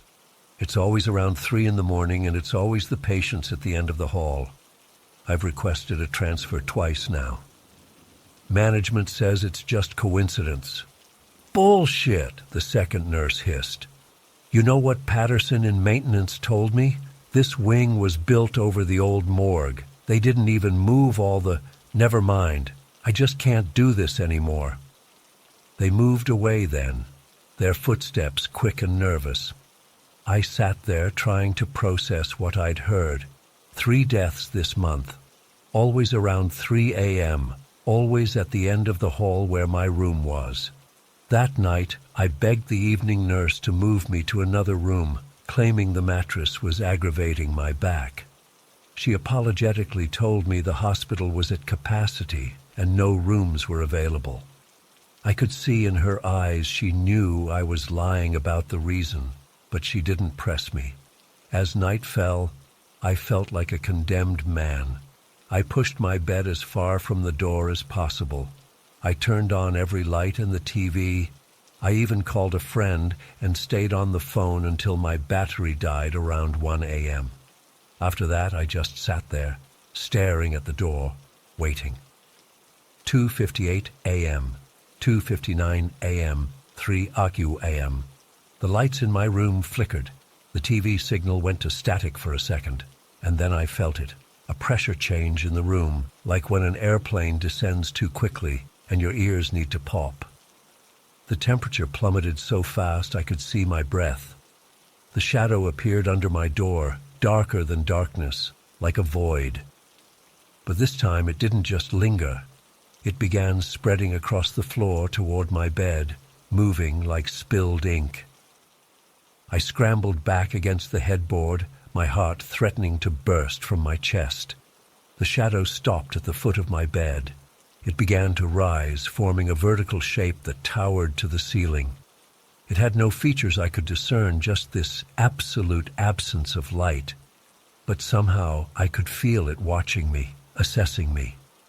The room filled with a sense of dread so profound I thought I might die from fear alone. My chest constricted and I couldn't breathe. My vision started to tunnel.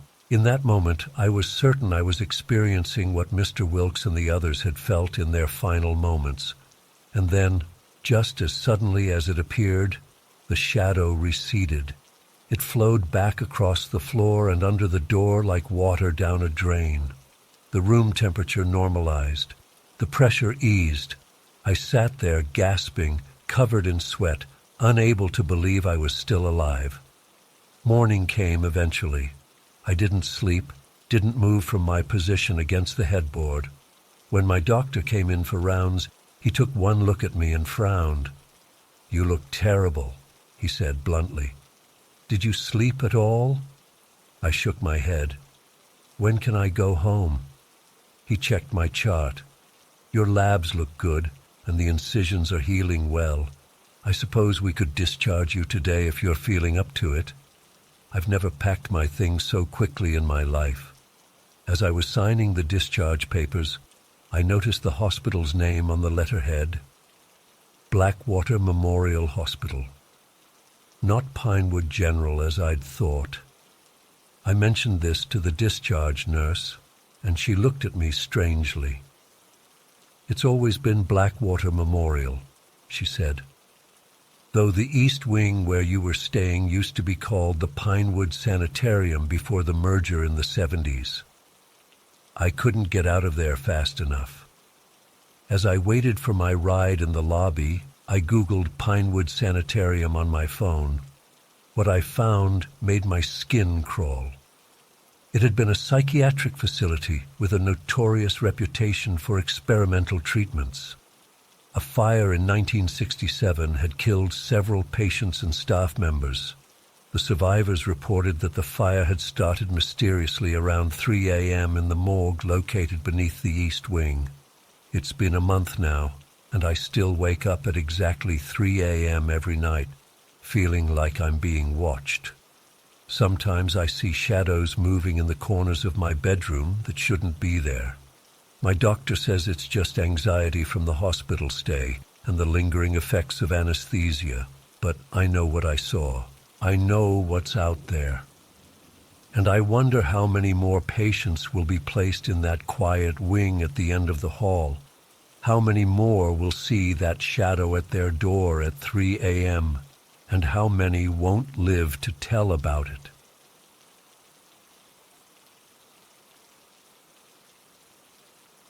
I've been a night nurse at Oak Ridge Medical Center for almost 7 years now. You get used to certain things working nights in a hospital, the quiet hum of machines, the squeak of your shoes on linoleum floors, and that particular feeling when you're alone with patients who are sleeping or unconscious. Most of the time, I feel comfortable in that environment. It's peaceful compared to the chaos of day shifts. Last month, something happened that I still can't fully explain.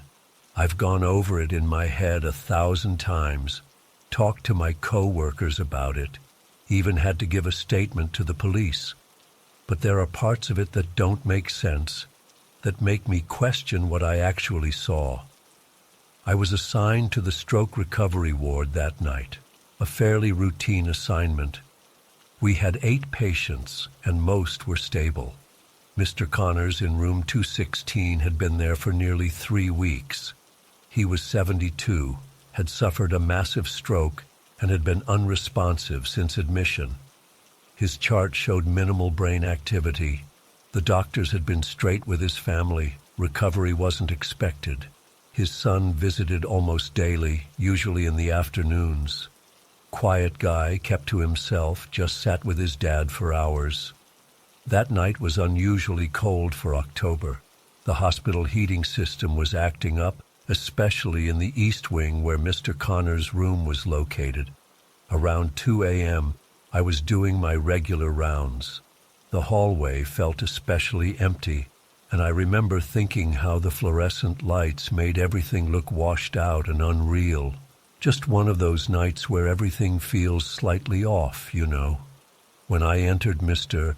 Connor's room, I immediately noticed how cold it was, colder than the hallway by far. I could see my breath forming little clouds. I made a mental note to call maintenance again in the morning. The blinds were partially open, and moonlight cast strange shadows across the floor. The only other light came from the monitors displaying his vital signs, all stable as they had been for weeks. I've always felt a little uncomfortable in Mr. Connor's room. Not scared exactly, just aware, like the feeling you get when you think someone might be watching you. I'd mentioned it to Kelly, another night nurse, and she admitted feeling the same thing. We chalked it up to the weird energy hospitals sometimes have, especially around patients who've been unresponsive for a long time. I approached the bed to check his IV line, which needed to be adjusted. The bag was nearly empty, and I needed to replace it. As I leaned over him, I felt the hair on my arm stand up. The air felt charged somehow, like right before a lightning storm. Mr. Connor's face looked the same as always, pale, slack, his breathing shallow but regular. Then it happened. In one swift, impossible motion, Mr. Connors sat straight up in bed. Not gradually, not with any struggle, just upright in an instant, like someone had yanked him by invisible strings. His eyes flew open, wide and alert in a way they hadn't been since he arrived. I jumped back, nearly knocking over the IV stand. My heart was hammering so hard I could hear it.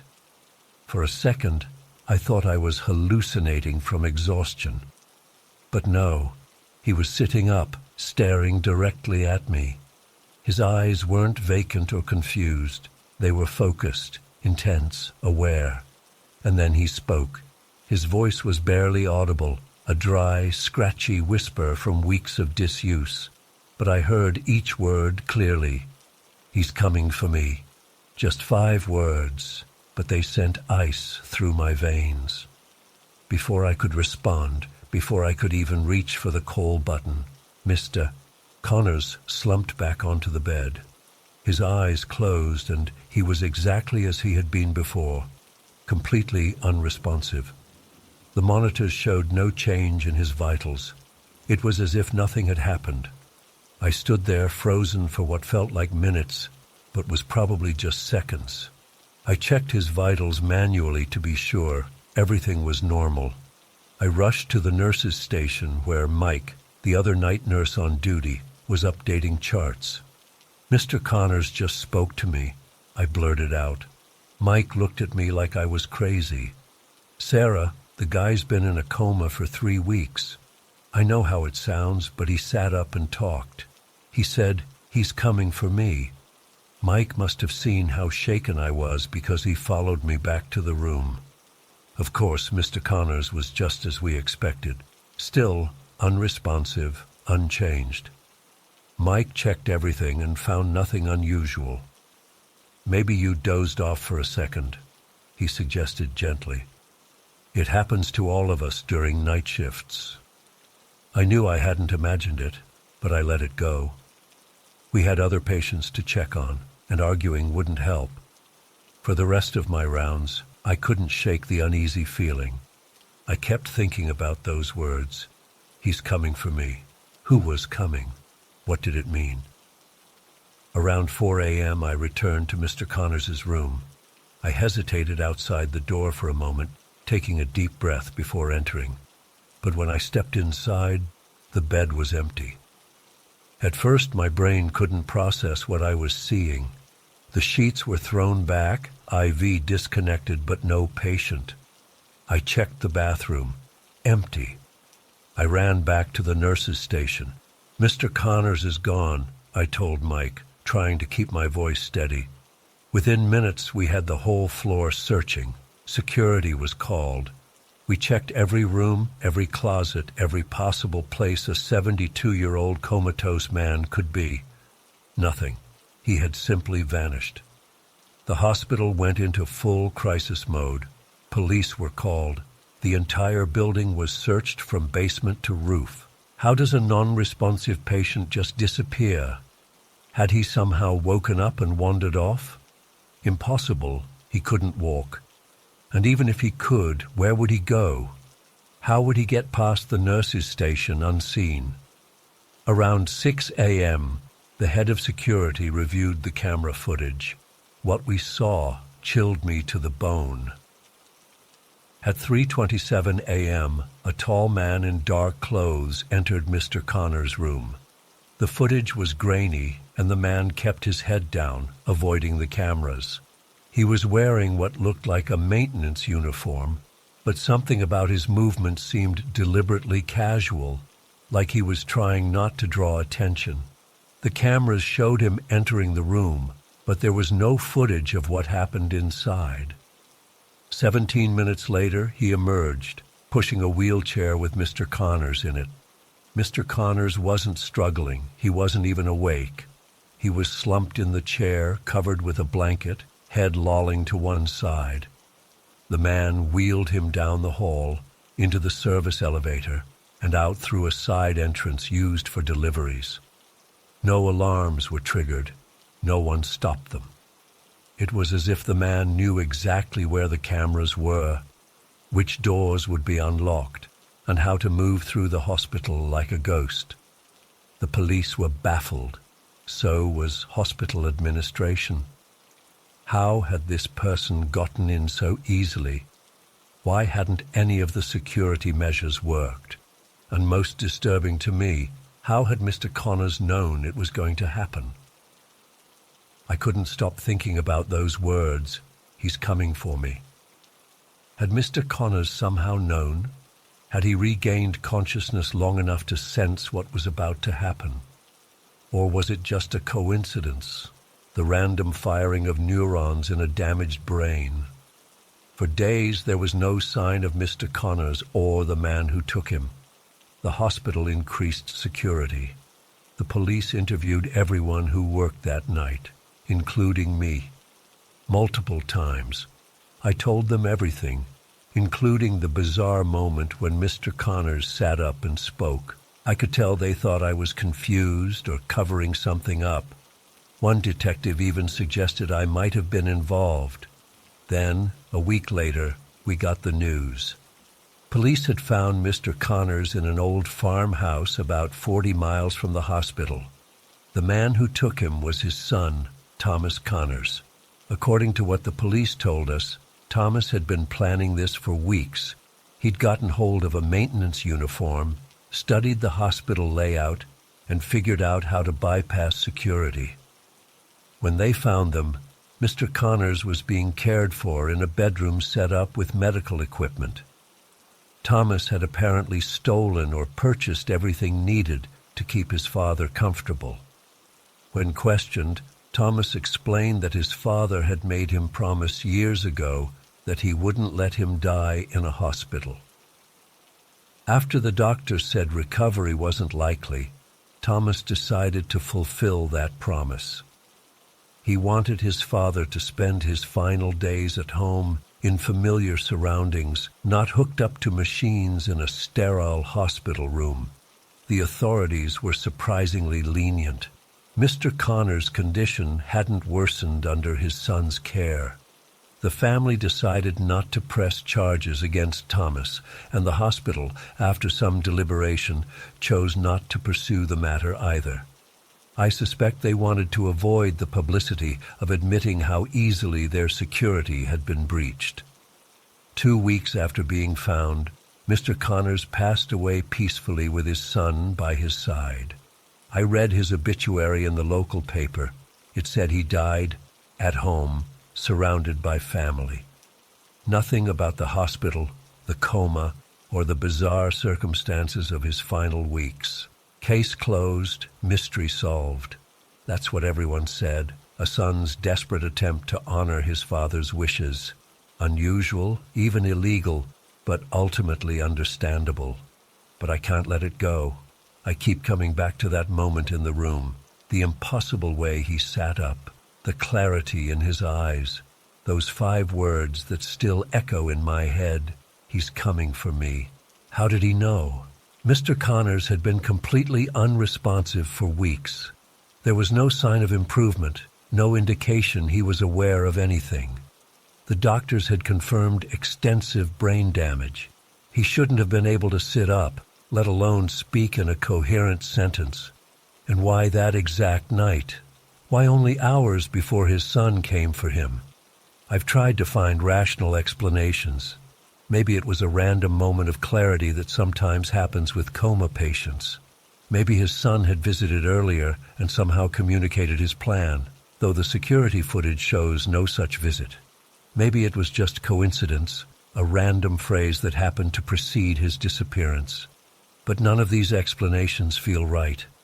There was something in his eyes when he looked at me, a knowing, a certainty, as if deep in his damaged brain he was aware that something was about to happen. I still work nights at Oak Ridge. I still pass room 216 on my rounds. It has new patients now, of course, but each time I enter, I feel that same heaviness in the air, that same sense of being watched. And sometimes when the hall is quiet and the moonlight creates shadows on the floor, I swear I can hear those words again, whispered on the cold air. He's coming for me. I don't tell the other nurses about this anymore. They already think I'm obsessed with the Connors case. But I can't shake the feeling that I witnessed something that night that can't be explained by medical science or coincidence. Whatever connection existed between Mr. Connors and his son that allowed him to know what was coming, I don't think we're meant to understand it. Some bonds go deeper than consciousness, deeper than what we can measure with machines and monitors. All I know is that when I'm alone on the night shift and the hospital grows quiet, I find myself looking over my shoulder more often, wondering what else might be happening in the spaces between what we can see and what we can explain. I've been sitting on this experience for almost 8 months now, and I honestly don't know if sharing it will help or just make me sound completely insane. Maybe writing it down will give me some perspective, or maybe someone out there has experienced something similar. Either way, I need to get this off my chest, because it's been eating away at me. I was hired as night security at Somerville Memorial Hospital back in January. The job seemed perfect, decent pay, quiet environment, and I figured it would give me time to study for my EMT certification, since I eventually want to work in emergency services.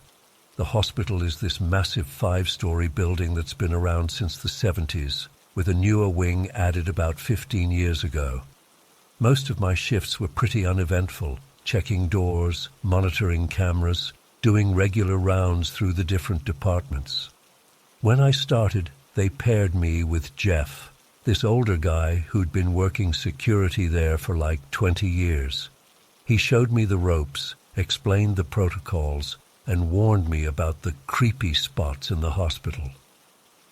I remember laughing when he told me to avoid lingering in the basement where the morgue was located. I thought he was just messing with the new guy. "Just do your rounds quick down there," he told me. "Don't hang around. Trust me on this one." I didn't think much of it. I mean, morgues are creepy by default, right? Nothing supernatural about that. But Jeff always seemed serious when talking about it, even though he never explained why.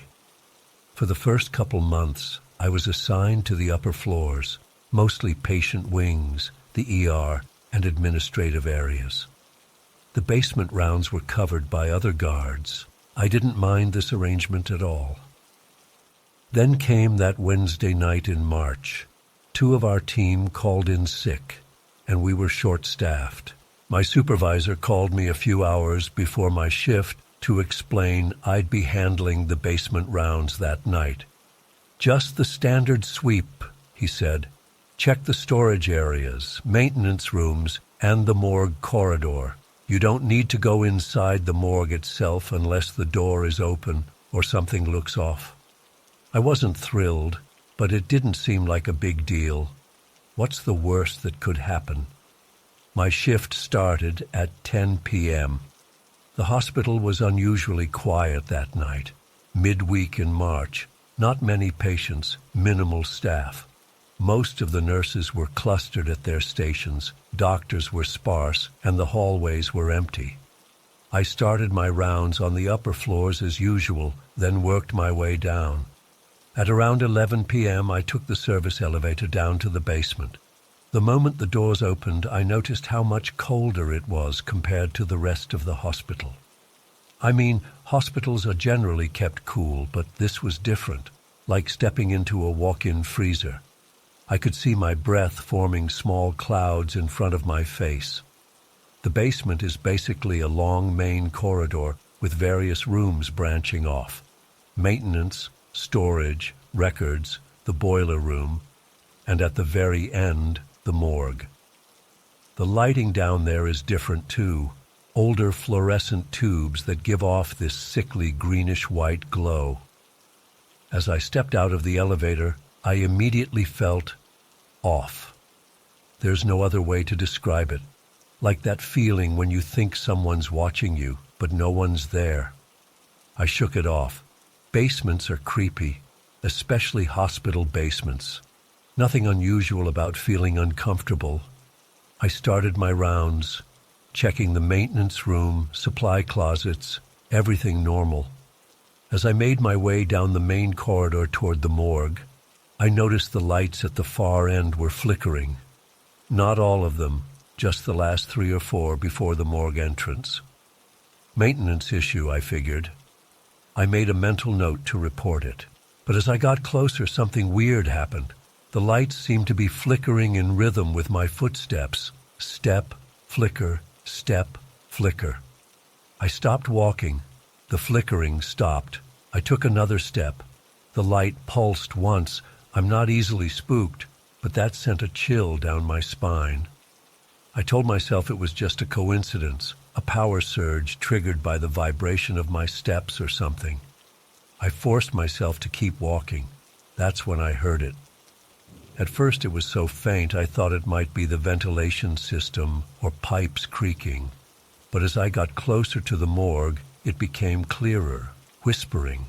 Not just random sounds, but actual whispering, like multiple voices having a hushed conversation I couldn't quite make out. I stopped again, listening hard. The whispers faded. I took a few more steps, and they returned, slightly louder.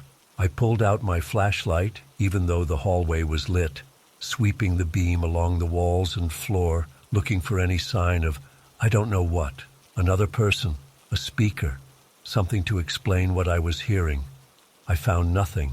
The corridor was empty except for me. I almost turned around right then.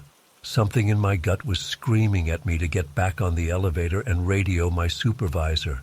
But I had a job to do, and I didn't want to seem like the scared new guy who couldn't handle a simple patrol. As I approached the morgue door, the whispers changed. They became more distinct, more focused. And that's when I heard it clearly. Derek. My name. Someone or something whispered my name. I froze. I wear a name badge, so I told myself that maybe someone was down here, saw my badge, and was messing with me. But the hospital staff knew me by now, and this didn't feel like a prank. Hello? I called out. Is someone there? Silence. Then, Derek, please. The voice was right by the morgue door now, pleading, desperate. It didn't sound threatening, more like someone in need. I reached for the door handle, hesitating for a moment before pushing it open. The morgue was dimly lit by the emergency lights that stay on 24/7. The main lights were off. It's not a large room, maybe 20 by 30 feet, with a central examination area and the wall of refrigerated drawers where they keep the bodies. At first glance, it appeared empty. Hello? I called again, scanning the room with my flashlight. Building security. Is anyone in here? Nothing. No movement, no sound. I stepped further into the room, my footsteps echoing on the tile floor.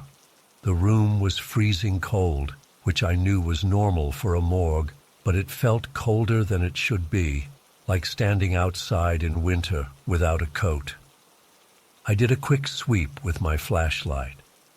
No one hiding behind the examination table or in the corners. Everything looked in order.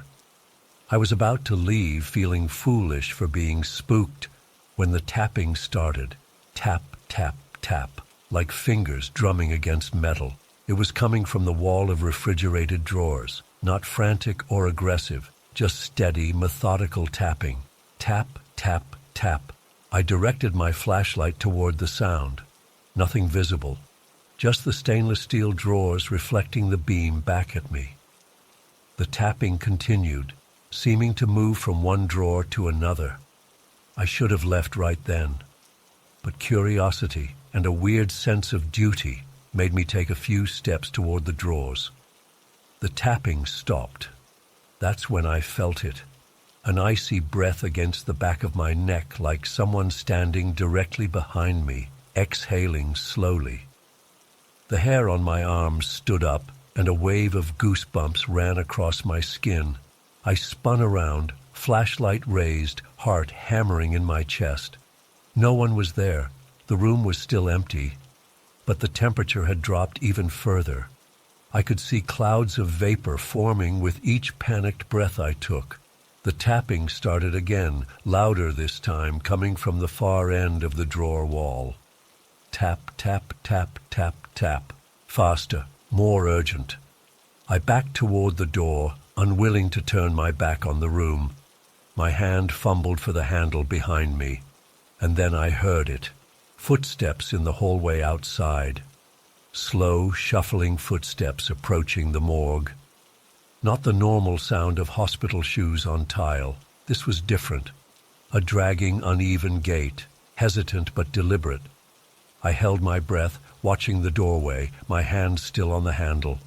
The footsteps grew closer. Step, drag, step, drag. At that moment, something inside me snapped.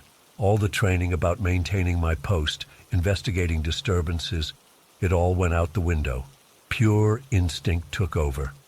I yanked the door open and bolted out of the morgue, not even looking to see what was coming down the hallway. I ran the entire length of that basement corridor, not stopping until I reached the elevator. I repeatedly jabbed the call button, looking back down the dimly lit hallway, expecting to see something following me.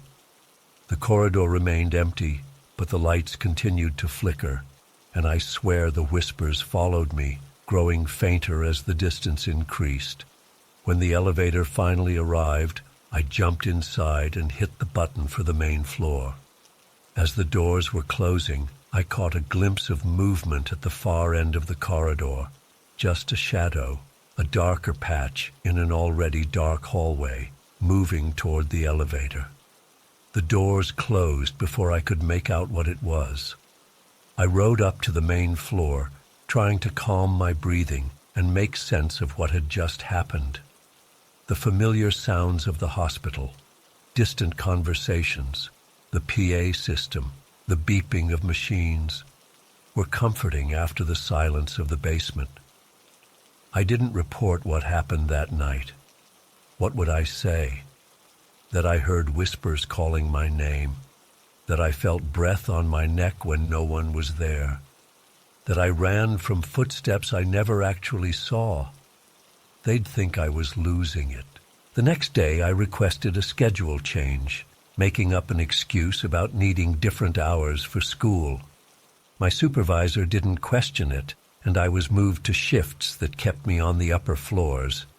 But I heard things from other guards, whispered conversations about strange experiences in the basement, lights that wouldn't stay on, unexplained cold spots, equipment that moved between rounds. Jeff pulled me aside about a week later. "You had the basement shift recently, right? Did you notice anything?" I shrugged it off. "Just the usual creepy basement stuff." "Why?"